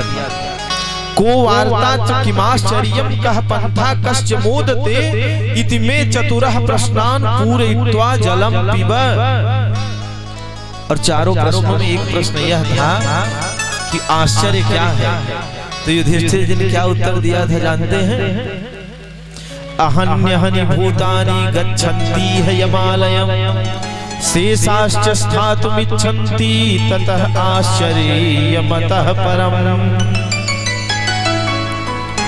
रोज निरंतर लोग मृत्यु को प्राप्त हो रहे हैं, काल की गाल में जा रहे हैं। और सबसे बड़ा आश्चर्य तो यह है कि जब व्यक्ति विष्ठा कर देंगे, इसके बाद भी लौटने के बाद वही चोरी, वही बेईमानी, वही चतुराई, वही छल, वही प्रपंच, इससे बढ़कर आश्चर्य दुनिया में क्या है? यही आश्चर्य है। लेकिन भगवान की कृपा अगर प्राप्त करनी है तो हम तो आपसे यह भी, आप लोग आज 6वें दिन की कथा सुन रहे हैं, हमने एक दिन भी आपसे नहीं कहा होगा कि काम को छोड़िए, क्रोध को छोड़िए, लोभ को छोड़िए, मोह को, किसी को छोड़ने की जरूरत ही नहीं है। हम पत्नी के साथ पत्नी का संबंध निभाते हैं, पिता के साथ पिता का संबंध निभाते हैं, माता के साथ माता का संबंध निभाते हैं। उसी प्रकार भगवान के साथ एक संबंध बनाने की केवल जरूरत है। गोत्रम त्रिवर्णं तथा, भगवान को माता मान लीजिए, न माता मान पाए तो पिता मानिए, भाई मान लीजिए, कुछ मान लीजिए, छोटा मान लीजिए, बड़ा मान लीजिए, क्योंकि इस संसार में उसके अतिरिक्त कोई है नहीं। कुछ भी करने की जरूरत नहीं, हृदय से स्वीकार कर लीजिए और भगवान को अपने आंखों से निहारिए। इस संसार में अगर कोई है सहारा देने वाला तो एकमात्र कन्हैया ही है, वह काली कमली वाला ही है। प्रेम से बोलिए आनंद कंद भगवान की जय हो।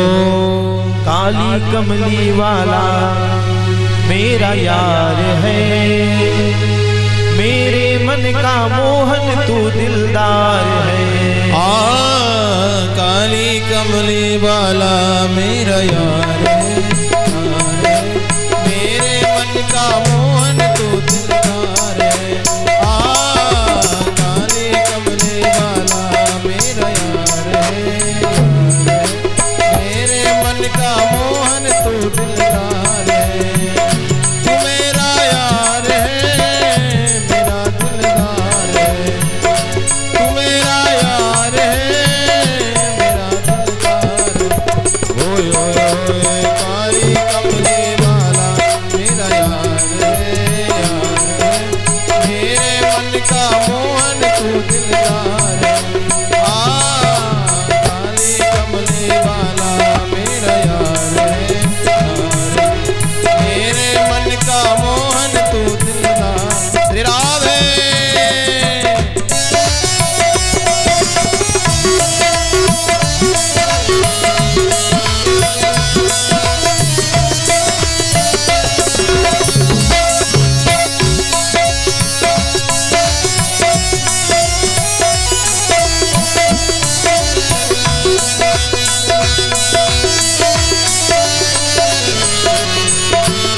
श्याम सलोने तू मेरा रिजवार है, श्याम सलोने तू मेरा रिजवार है। मेरे मन का मोहन तू दिलदार,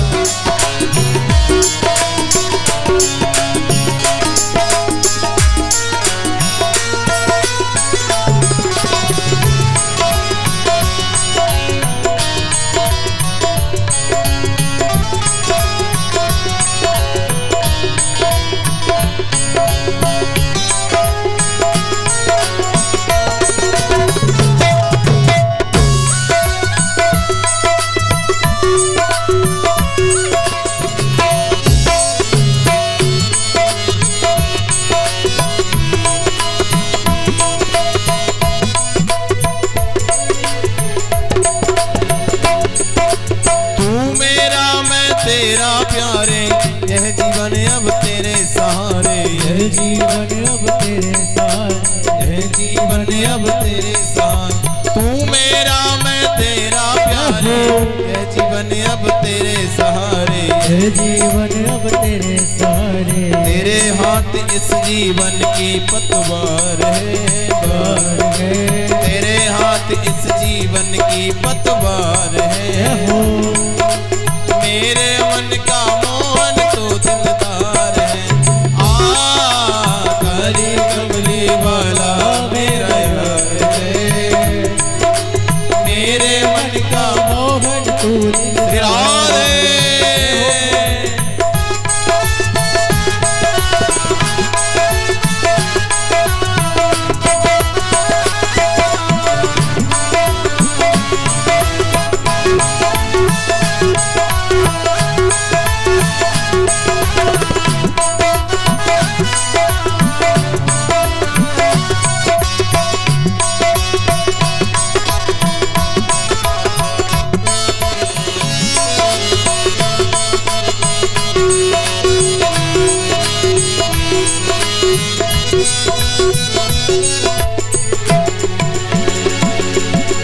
पागल प्रीत की एक ही आशा, दर्द दिल दर्शन का प्यासा, दर्द आशा, दर्द दिल दर्शन का प्यासा, दर्द दिल दर्शन का प्यासा, दर्द दिल दर्शन का।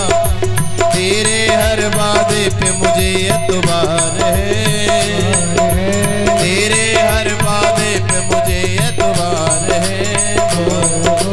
मेरे मन का मोहन तू दिलदार है, ओ काले कमले वाला मेरा यार है, यार है। मेरे मन का मोहन तू दिलदार है, तू मेरा यार है, मेरा दिलदार है। तू मेरा यार है, मेरा दिलदार है। काले कमले वाला मेरा यार, मोहन तू दिलदार है। मेरे मन का मोहन तू दिलदार है, मेरे मन का मोहन तू दिलदार।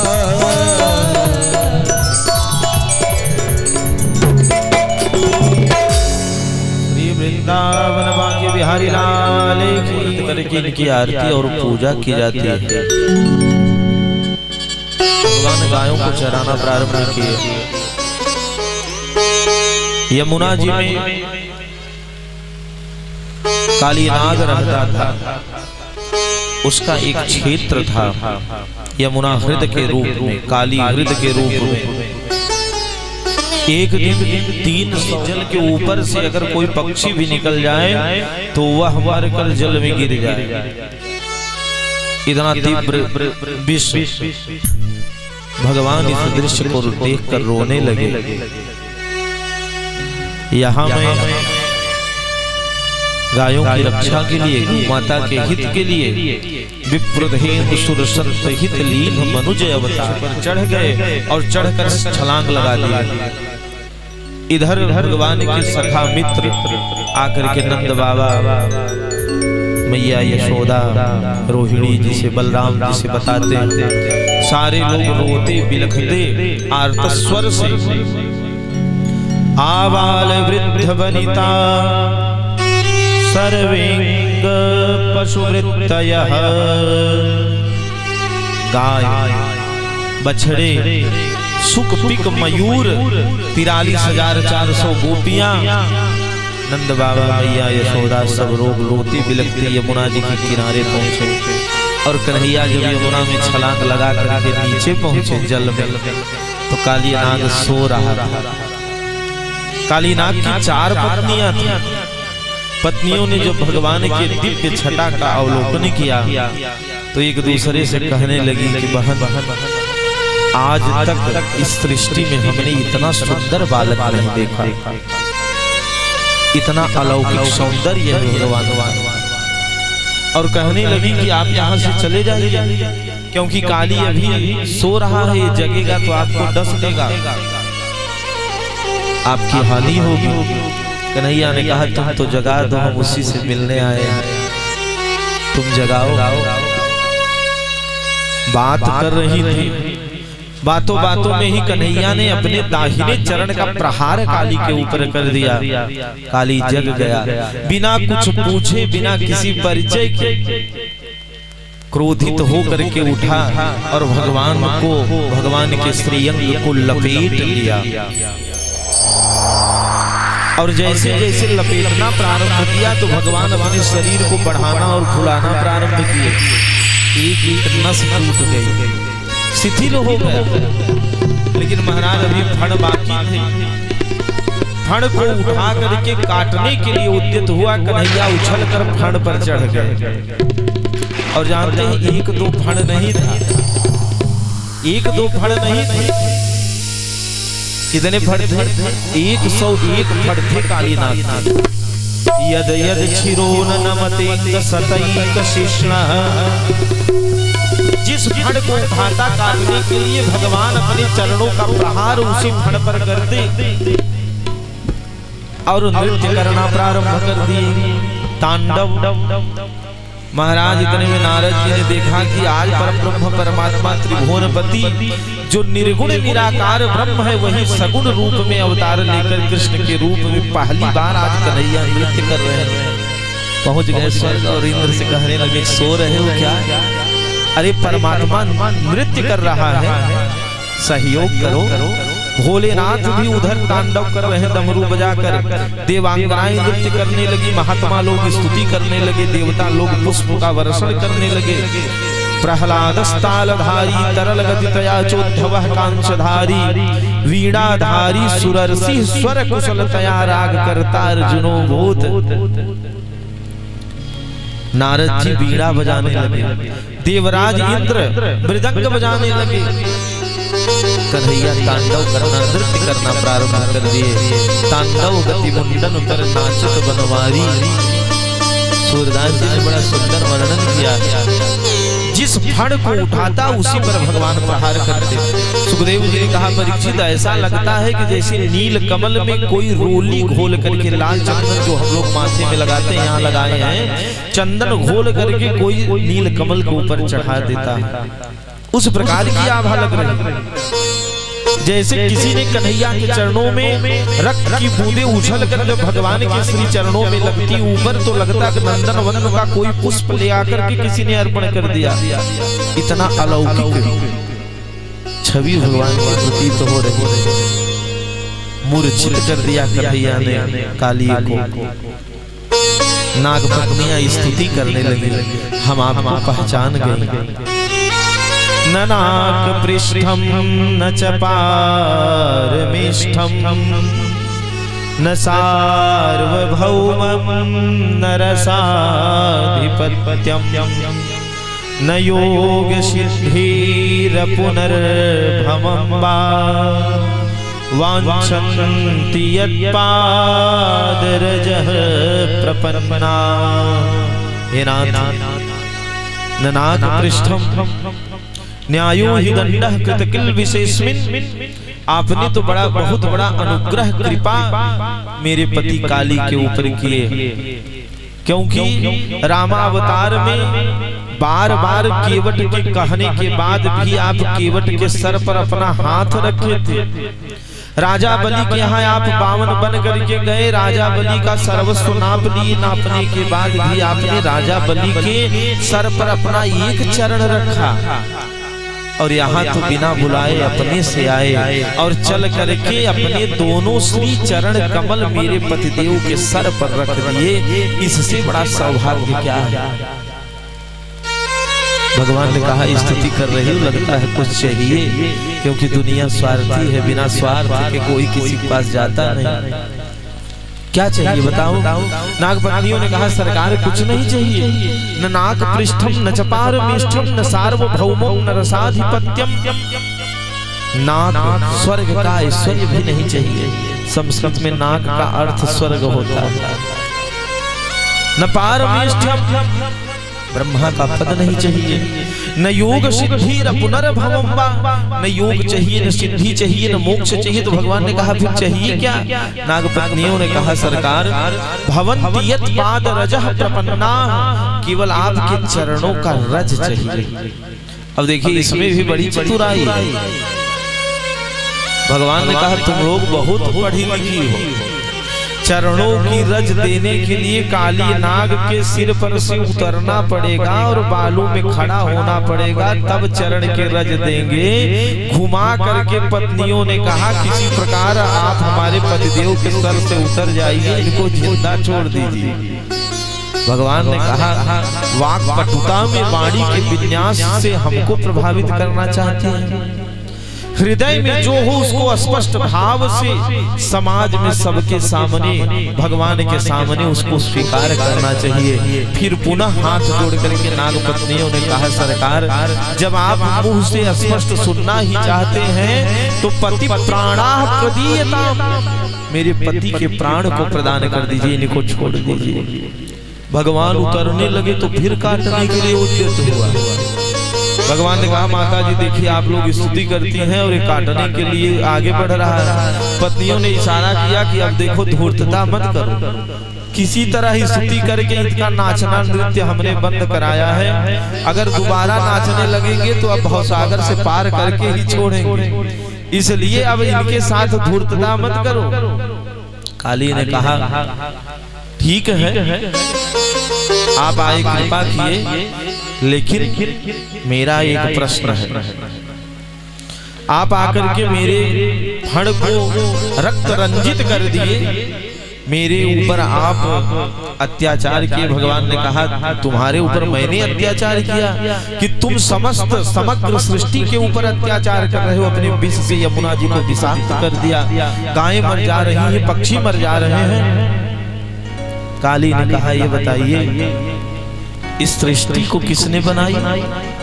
भगवान ने कहा मैंने बनाई, क्योंकि वेदांत इसका प्रतिपादन करता है मनोवाक्कानादिकाल प्रवृत्तानंता कृत्यकरण कृत्याकरण भगवता प्रचार भागवत प्रचार सह्य प्रचार नाना विधानंता प्रचार नारब्ध कार्यान कृतान क्रियमाणान सर्वान शेष क्षमस्व।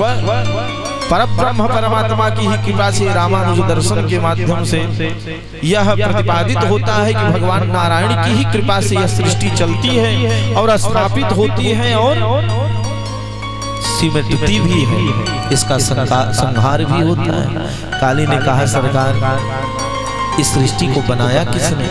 कन्हैया ने मुस्कुरा करके कहा मैंने बनाया। अच्छा एक बात और बता दीजिए इस सृष्टि में सर्पों को किसने बनाया? कन्हैया ने कहा मैंने ही बनाया। चलो मान लेते हैं, बनाया ही तो मानना तो पड़ेगा। तो काली ने कहा ये बताओ सर्पों के अंदर विष किसने भरा जहर? कन्हैया ने कहा तुम कहना क्या चाहते हो? काली ने कहा अगर आपने मेरे अंदर विष भर दिया, जो कोई देखता है सर्पों को तो मुंह कुचल करके फेंक देता है, निरर्थक ही। सांप के अंदर बहुत बड़ा भय होता है। सांप तभी आपको डसता है जब वह फंस जाता है, वह जान जाता है कि अब मैं फंस गया, नहीं तो सर्प जल्दी डसते नहीं और मनुष्य को देखकर भागते ही हैं। काली ने कहा अगर आप अमृत की 2-4 बूंदे अगर डाल देते तो लोग हमको भी तोता मैना की तरह पिंजड़े में रख कर जिलाते और कुछ खिलाते पिलाते, लेकिन आपने विष दे दिया और जो कोई मिलता है निरर्थक ही, बिना कुछ किए बिना डसे ही मुंह कुचल करके फेंक देता है। तो मेरे पास जो है उसी को मैं अर्पण कर सकता हूँ आपको। तेरा तुझको अर्पण क्या लागे मेरा। भगवान ने कहा अगर तुमको मैंने विष दिया है तो तुम्हारे रहने का स्थान भी नियुक्त किया है, बनाया है, रमण द्वीप चले जाओ। काली ने कहा वहां गरुड़ जी से भय है, गरुड़ जी खा जाएंगे, सब परिवार में नष्ट हो जाऊंगा। भगवान ने कहा तुम्हारे सर पर मेरा चरण चिन्ह अंकित हो गया है। अब गरुड़ जी अगर तुम्हें देखेंगे तो महात्मा मान करके, वैष्णव मान करके प्रणाम करेंगे। अब गरुड़ जी से भयभीत होने की जरूरत नहीं है। काली ने कहा ठीक है सरकार। भगवान ने कहा पहले बाहर निकालो। काली के सिर पर भगवान पुनः विद्यमान हुए और काली लेकर के बाहर निकला। मैया यशोदा मूर्छित अवस्था में थी, यमुना जल छिड़क कर उनको जगाया गया। मैया चिल्लाने लगी लाला ये बहुत विषधर सर्प है, इसके सर से उतर कर तुरंत बाहर आ जाओ। मैया तो जानती थी कि ये तो साधारण बालक मेरा लाला है। कन्हैया ने कहा मैया घबराने की बात नहीं है, चाहे जितना बड़ा आतंकवादी हो परंतु ये मेरा चेला हो गया, अब इससे कोई दिक्कत नहीं। काली प्रणाम करके अपने परिवार के सहित यमुना जी के माध्यम से रमण द्वीप प्रस्थान करता है। अगल बगल की जितनी भी घासी थी सब विषाक्त हो गई थी, रात्रि भी हो गई थी। तो भगवान ने वहीं शयन किया और शयन करके रात्रि में भगवान की ही कृपा से वहां अग्नि लग गई। सबको देखते देखते कन्हैया ने अग्नि को पान कर लिया। एक निवेदन आपसे करें, भागवत जी में भगवान कृष्ण ने 2 जगह अग्निपान की है, 2 लीलाओं। एक बार तो ब्रजवासियों की आंखों को बंद कराकर और एक बार सबके देखते देखते। इसका दोनों का अर्थ जानते हैं क्या है। भगवान प्रत्यक्ष रूप से भी रक्षा करते हैं और परोक्ष रूप से भी रक्षा करते हैं। प्रेम से बोलिए भक्तवत्सल भगवान की जय हो। नीचे बैठने में दिक्कत हो तो इधर आ जाइए कुर्सी पर। माता जी भटुआ से चल करके आई और अब इस मंच से कुछ कहना उचित नहीं है, लेकिन यह समझ लीजिए कि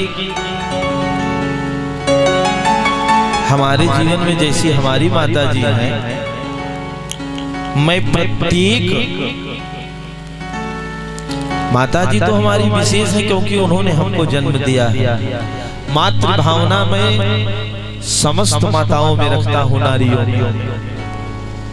लेकिन मैं अपने माता के समान ही इनका सम्मान भी करता हूं और पुत्रवत स्नेह ये हमसे करती है माता। प्रेम से बोली आनंद कंद भगवान की जय हो। भगवान यमुना जी में काली नाग को निकाल करके ब्रजवासियों को सुखी किए। लेकिन यमुना जी क्या है, काली नाग क्या है। अगर वेदांत की दृष्टि से देखा जाए तो भारतवर्ष में 3 नदियां हैं, सरयू जी, गंगा जी, यमुना जी। गंगा जी के किनारे प्रयाग और काशी ये 2 तीर्थ बसे हुए हैं। गंगा जी ज्ञान की देवी हैं, गंगा जी ज्ञान की देवी। गंगा स्नान करने से मुक्ति तो मिलती ही है, जन्म सिद्ध है, लेकिन ज्ञान का संचार होता है। सरयू के किनारे अयोध्या नगरी बसी हुई है। अयोध्या वैराग्य की नगरी है।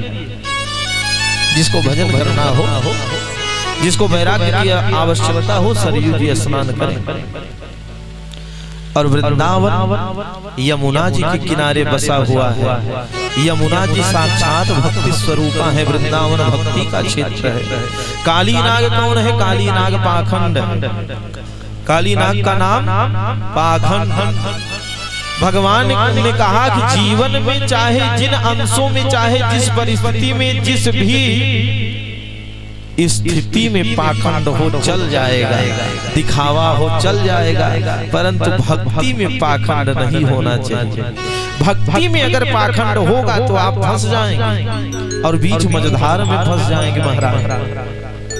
इसलिए यमुना रूपी भक्ति से पाखंड रूपी काली नाग को निकालना अत्यंत जरूरी है। पाखंड तो रमणक द्वीप, रमणक मतलब नाना प्रकार की कामनाएं जहां हो वहीं पर पाखंड प्रकट होता है, और पाखंड वहीं रहता है, भक्ति में पाखंड नहीं रहता है। भगवान निकाल करके यमुना जी की शुद्धि किए। और एक बात और बता दे, पाखंड किसको कहते हैं जानते हैं आप लोग? न जानते होंगे। यद्यपि ऐसा नहीं कि यहाँ जितने लोग बैठे हैं अनभिज्ञ, क्योंकि यह ऐसा क्षेत्र है कि यहाँ महीने में 2-4 कथाएं होती ही रहती हैं। यहाँ के श्रोता सब ज्ञानवान और सब प्रबुद्ध हैं, कोई अनपढ़ नहीं। हम पहली बार सुना रहे हैं, सब लोग भागवत की कथा को सुनते और सब जानते हैं। लेकिन फिर भी बता दें कि पाखंड कहते किसे? पापस्य खंडः पाखंडः, पाप का जो खंड हो उसका नाम पाखंड है। और साधारण भाषा में बता दें, समाज में दूसरा स्वरूप हो और अपने घर में एकांत में कमरे में दूसरा स्वरूप हो। समाज में दूसरा आचरण हो और अपने घर में दूसरा आचरण हो। समाज में दूसरा वक्तव्य हो और अपने घर में दूसरा वक्तव्य हो, उसी का नाम पाखंड है। भारतवर्ष में इस समय जो नेता लोग कर रहे हैं उसी का नाम पाखंड है। पहले तो कुत्ते बिल्ली की तरह समाज में एक ही टेबल पे बैठकर चाउमीन खाएंगे, इसी का नाम पाखंड है, इसी का नाम पाखंड है। महाराज समाज में बैठे, हम महाराज हैं, यहाँ माला पहन करके पीला कपड़ा चंदन लगा करके बैठे हैं और कमरे में जा करके दूसरा कृत्य करें, इसका नाम पाखंड है। समाज में बहुत बड़े मंत्री हैं, सांसद हैं, नेता विधायक हैं और सफेद पोष पहन करके बढ़िया खादी भंडार से लेकर 10,000 का बैठे, घर में जा करके अगर सफेद आचरण सुंदर आचरण न हो तो इसी का नाम पाखंड है, इसी को पाखंड कहते हैं। भगवान ने कहा जीवन में चाहे जहां पाखंड हो, लेकिन अगर भक्ति में पाखंड होगा तो ये बात समझ में आने वाली नहीं। भक्ति में पाखंड नहीं होना चाहिए। प्रेम से बोलिए कृष्ण कन्हैया लाल की जय हो। भागवत कथा बड़ी कठिन कथा है, लेकिन इसको हम लोग सरल माध्यम से आप लोगों को श्रवण कराते हैं, नहीं तो यह ज्ञानियों का विषय है और जल्दी यह किसी को समझ में आती नहीं। क्योंकि ब्रह्मा जी ने भागवत जी में कहा 3 वृक्ष, मैंने 3 बार भागवत कथा, भागवत को पूरा सांगोपांग मैंने 3 बार पढ़ा, फिर भी भागवत की कथाएं मेरी समझ में नहीं आई। तो ब्रह्मा जी की स्थिति हमारी आपकी क्या होगी? अच्छा एक बात और है, हमारे यहाँ इधर उत्तर प्रदेश में, मध्य प्रदेश में, राजस्थान के लोग भागवत कथा जानते हैं, लेकिन झारखंड बिहार चले जाइए तो वहाँ के लोग अभी केवल मात्र 5% लोग भागवत कथा जानते हैं। वहाँ लोग रामचरितमानस की कथा ज्यादा सुनते हैं। यज्ञ इत्यादि में हम लोग जाते हैं तो रामचरितमानस सम्मेलन होता है, प्रवचन करने जाते हैं, लेकिन भागवत कम सुनते हैं और वस्तुतः कठिन है। अब इस कलिकाल में लोगों ने सरल बना दिया है, नौटंकी करना कठिन है, भागवत करना सरल हो गया। ढोल बजीरिया मजीरा लेके बैठ जाएं, वो बात अलग की, नहीं तो यह ज्ञानियों का विषय है। एक बात आपसे निवेदन करें, एक बार एक पंडित जी वृंदावन से भागवत पढ़ करके लौटे तो उन्होंने सोचा कि चले पहले कहीं भागवत कथा की जाए, शुरुआत किया जाए। तो एक स्टेशन पे ट्रेन रुकी तो उन्होंने कहा कि यहीं उतर जाते हैं और सायंकालीन बेला है, चलते हैं, स्नान करेंगे, भोजन वोजन करने के बाद कोई न कोई यजमान तो मिल ही जाएगा। गांव में पहुंचे, गांव में जब पहुंचे तो उन्होंने पता किया कि इस गांव के पुरोहित कौन है, क्योंकि ब्राह्मण देवता के यहाँ पहुंचेंगे तो शाम को भोजन मिल जाएगा। पुरोहित के घर पता करके गए, भोजन किए, स्नान नित्य नैमित्तिक संध्या अनुष्ठान करने के बाद भोजन किए। भोजन करके पुरोहित जी से उन्होंने कहा कि देखिए बिरादरी की बात है और हम वृंदावन से भागवत पढ़ करके आ रहे हैं, हम सोचते हैं कि आप पूरे गांव के पुरोहित हैं, तो पूरा गांव आपका जजमान हुआ, किसी जजमान के घर मुझे लेना देना कुछ नहीं है, भागवत कथा करा दीजिए। अगर आपकी इच्छा हो तो जो गांव के ग्राम प्रधान है उन्हीं के घर में कर। पंडित जी ने कहा ये पता नहीं कहां से टपक गए, ये भी बड़ी विचित्र समस्या है। अब कहां इनकी भागवत कराएं। उन्होंने कहा ग्राम प्रधान के यहाँ चलिए, और संयोग की बात की ग्राम प्रधान एक केवट थे। अब उनके समझ में जब कोई भागवत कथा सुना होगा तब तो जानेगा कि भागवत का अस्तित्व क्या है, भागवत का अर्थ क्या है, भागवत किसी पशु का नाम है, चिड़िया का नाम है, देवता का नाम है। जब कोई जानता है उसका महत्व कोई जानता है तब सुनता है। अब उसके समझ में क्या, लेकिन पंडित जी ने कहा कि महाराज आप कृपा करिए, आप पुरोहित हैं और हमसे उम्र में बड़े हैं, इसलिए कृपा करके एक कथा यहाँ करा दीजिए। अभी मैं सीख करके आ रहा हूँ, रिहर्सल करना चाहता हूँ। दान दक्षिणा की कोई बात नहीं, मुझे कुछ चाहिए ही नहीं, केवल कथा सुनो। अब पंडित जी भी बेचारे पुरोहित जी के गले पड़ गए। सुबह उठ करके प्रातः काल स्नान करके पहुंचे जजमान के यहाँ दे कर।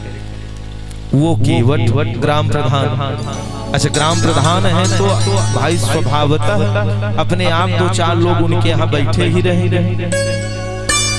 उसने ऐसे नजर उठा करके देखा, महाराज ये कौन है? पुरोहित जी ने कहा सरकार ये हमारे ही सगे संबंधी हैं, वृंदावन से भागवत पढ़ करके आ रहे हैं और इनकी इच्छा है कि आप यहाँ भागवत करें, भागवत की कथा करें। उस व्यक्ति ने कहा ये कौन सी कथा है, भागवत कथा मतलब क्या है? तब तक उसके दो नाती थे छोटे छोटे, 5-5, 6-6 साल के, घर में खेल रहे थे आंगन में। और दोनों जब सुने कि दरवाजे पे वार्तालाप हो रही तो कोई नया पंडित आया है, ब्राह्मण है, देखने के लिए बाहर निकले, भागवत की चर्चा हो रही थी। अब बालकों का दिमाग नहीं काम किया, वो चिल्लाने लगे मुझे भागवत देखनी है, भागवत देखनी है, भागवत देखनी है। अब जो पंडित जी पढ़ करके आए थे वो भी सोचने लगे कि तो बड़ा आश्चर्यजनक बात, मैं कथा कहने की बात कर रहा हूँ, वो दोनों कह रहे हैं मुझे भागवत देखनी है। अब इसमें सारे लोग भ्रमित हो गए। उस प्रधान ने सोचा कि भागवत देखनी है, बच्चे कह रहे हैं तो लगता है कहीं ये लोग देखे होंगे, तो भागवत का मतलब कोई जादू वदू होता है, पंडित जी कुछ जादू वदू दिखाएंगे और बच्चे प्रसन्न हो जाएंगे, भाई नाती नाराज हो जाएंगे तो भी नहीं ठीक है, दिखाकर 1-8 घंटे में चले जाएंगे। उसने कहा ठीक है आप शुरू करिए। अब जितने 4-6 लोग बैठे थे वो लोग भी बैठे हैं कि भागवत देखना है, क्या निकलेगा, भागवत देखना है। अब महाराज पंडित जी चबूतरे पे बैठे और बैठ करके आसन बिछाए, केशवाय नमः, नारायणाय नमः, माधवाय नमः सब कर लिए, शिखा बांध लिए, पवित्र हुए, आचमन कर लिए, पाठ शुरू किए भागवत जी का। अब सारे लोग टुकटुकी लगा कर देखे कि भागवत देखना है, कब कुछ इसमें निकलेगा।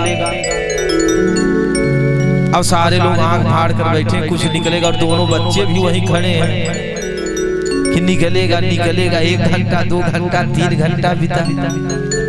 अब क्यों निकले, तो कथा है भगवान की, पतितों को पावन करने वाली, लेकिन उनको लगता कि भागवत में से कुछ निकलेगा। दोपहर हुई, प्रधान ने कहा कि मैं अंदर जा रहा हूँ, भोजन करके आता हूँ। भोजन करने गया, भोजन करके बाहर निकला, पंडित जी मन में सोच रहे कि यहाँ तो प्राण जा रहा है, यहाँ कुछ दूध दही भी नहीं मिल रहा है, जा रहा है भोजन करने। अंदर गया, भोजन करके आया। समस्या अब हुई कि महाराज जिस चबूतरे पे पंडित जी कथा कर रहे थे दोपहर में वो उसी पे सोता था। तो आया, पहले कुछ देर तक बैठा रहा बगल में, तो उसने सोचा कि लगता है कुछ निकलेगा। बच्चे बार बार चिल्ला रहे थे, कूद रहे थे कि भागवत देखनी है, भागवत देखनी है, भागवत देखनी है। 1 घंटा बैठा रहा, बेचारा भोजन करने के बाद अपने आप आलस्य आने लगता है, तो उसको नींद आने लगी। नींद आने लगी तो पंडित जी हमारे तरह अलथी पलथी मार करके बैठे थे, उन्हीं के जंघे पर अपना सिर रख करके बढ़िया एकदम बाणासुर की तरह लंबा हो गया, सो गया। अब इधर पंडित जी कृष्णाय वासुदेवाय हरे परमात्मने कृष्णाय वासुदेवाय, और उधर नींद में उनका नाक बोलने लगा। अब सारे लोग बिना खाए पिए प्यासे बैठे हैं कि भागवत में से कुछ निकलेगा, भागवत देखना है। 1-8 घंटा जब बीता तो वो भी खाया पिया बलिष्ठ था। और पंडित जी बेचारे गुलकुल में रहते थे, दुबले पतले, जंघा दर्द करने लगा। अब कह भी नहीं सकते कि उठ जाएं, क्या करें अब। तो बार बार जंघा हिलाने लगे पंडित जी। जब हिलाने लगे तो उसको क्रोध आया, उठ करके बैठा और एक तमाचा पंडित जी को मार दिया। और जब एक तमाचा पंडित जी को मार दिया तो पंडित जी को भी क्रोध आया। पंडित जी ने कहा सुबह से भूखे प्यासे कृष्णाय वासुदेव आए इसके दरवाजे पे बैठे हैं, इसकी धरती इसका घर पवित्र कर रहे हैं, ये मुझको मार दिया। पंडित जी भी 2-3 तमाचा मार दिया। और महाराज जब पंडित जी 2-3 तमाचा मार दिए तब तो जो लड़ाई प्रारंभ हुई।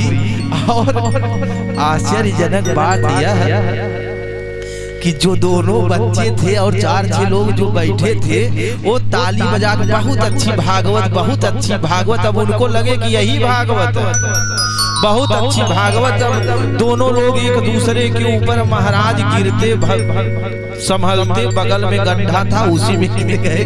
पंडित जी को भी क्रोध आया, उठा के उसको पटके, वो पंडित जी को पटके। और पंडित जी युवा थे, भले दुबले थे, और वो बेचारा बुजुर्ग था, उसके इधर इधर सब फ्रैक्चर हो गए, खून निकलने लगा। जितने लोग हैं ताली बजा के बहुत अच्छी भागवत, बहुत अच्छी भागवत। सब लोग सोचे कि यही भागवत है।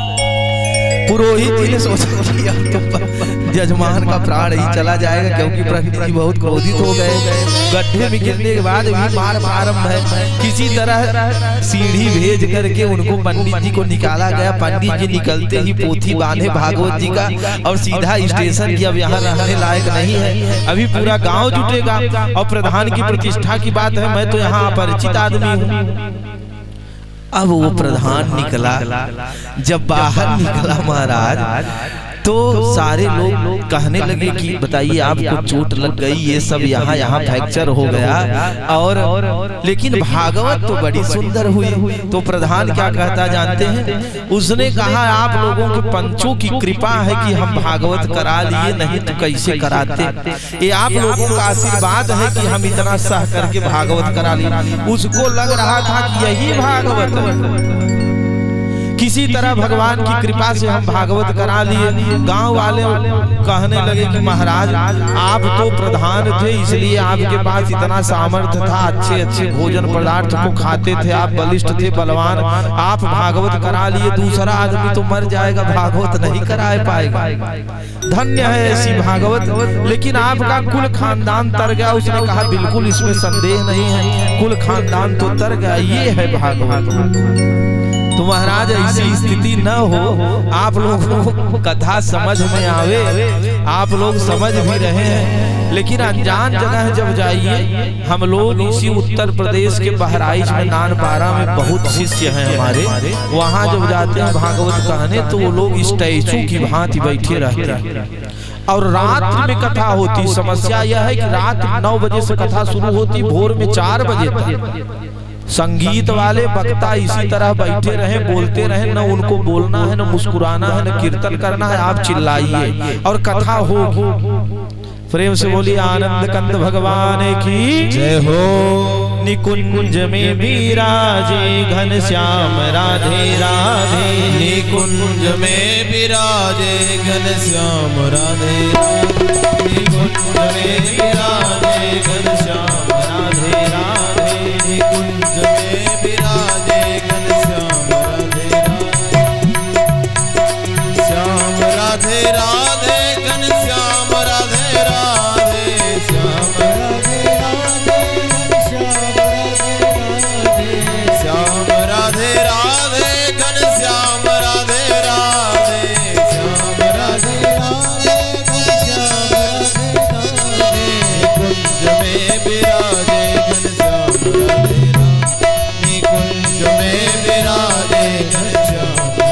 राधे, निकुंज में विराजे घनश्याम राधे, निकुंज में विराजे घनश्याम राधे राधे, निकुंज में विराजे घनश्याम राधे राधे। श्री राधा गोविंद भगवान की जय हो। काली नाम की यमुना जी से निकाल के भगवान ने यमुना जी को मुक्त किया। और अब गोवर्धन लीला की कथा है। भगवान प्रातः काल उठे, मैया यशोदा भोग बना रही थी।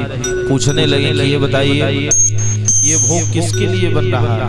भैया यशोदा ने कहा मुझसे बात मत करो, मैं व्यस्त हूँ, जाकर के बाबा से पूछो। बाबा के पास पहुंचे तो बाबा ने बताया कि इंद्र के लिए बन रहा है, क्योंकि इंद्र का हम पूजन करते हैं तो इंद्र वर्षा करते हैं, घास उत्पन्न होती है, उन घासों को वो माता चरती है, दूध देती है, स्वस्थ रहती है। कन्हैया ने कहा ये प्रथा नहीं, ये कुप्रथा है, इसको रोकना चाहिए, ये अच्छी बात नहीं है। इंद्र वर्षा नहीं करता, इंद्र की कृपा से वर्षा नहीं होती है। वर्षा तो जब सुखम दुःखम भयम क्षेमम कर्मणैवाभिपद्यते, सब अपने कर्म के अधीन है। अगर इंद्र से आप डरते हैं और सोचते हैं कि इंद्र वर्षा करता है तो आधे लोग पूजन कर लें, आधे लोग न करें। देखो जो लोग नहीं करते उनके खेत में इंद्र वर्षा करता है कि नहीं करता है। कन्हैया की बात कुछ लोगों को समझ में आई कि इसमें इंद्र का कोई एहसान नहीं है। कन्हैया ने कहा अगर पूजा करना हो तो गोवर्धन जी की पूजा करिए, गोवर्धन जी की कलहटी में गायें चरती हैं, उनके आश्रय में हम लोग रहते हैं। और भगवान ने पुराणों का जो वाक्य है उसको पुनः स्थापित किया। आप लोग जानते हैं भगवान कहाँ रहते हैं? भगवान रहते कहाँ? मंदिर में जाने के बाद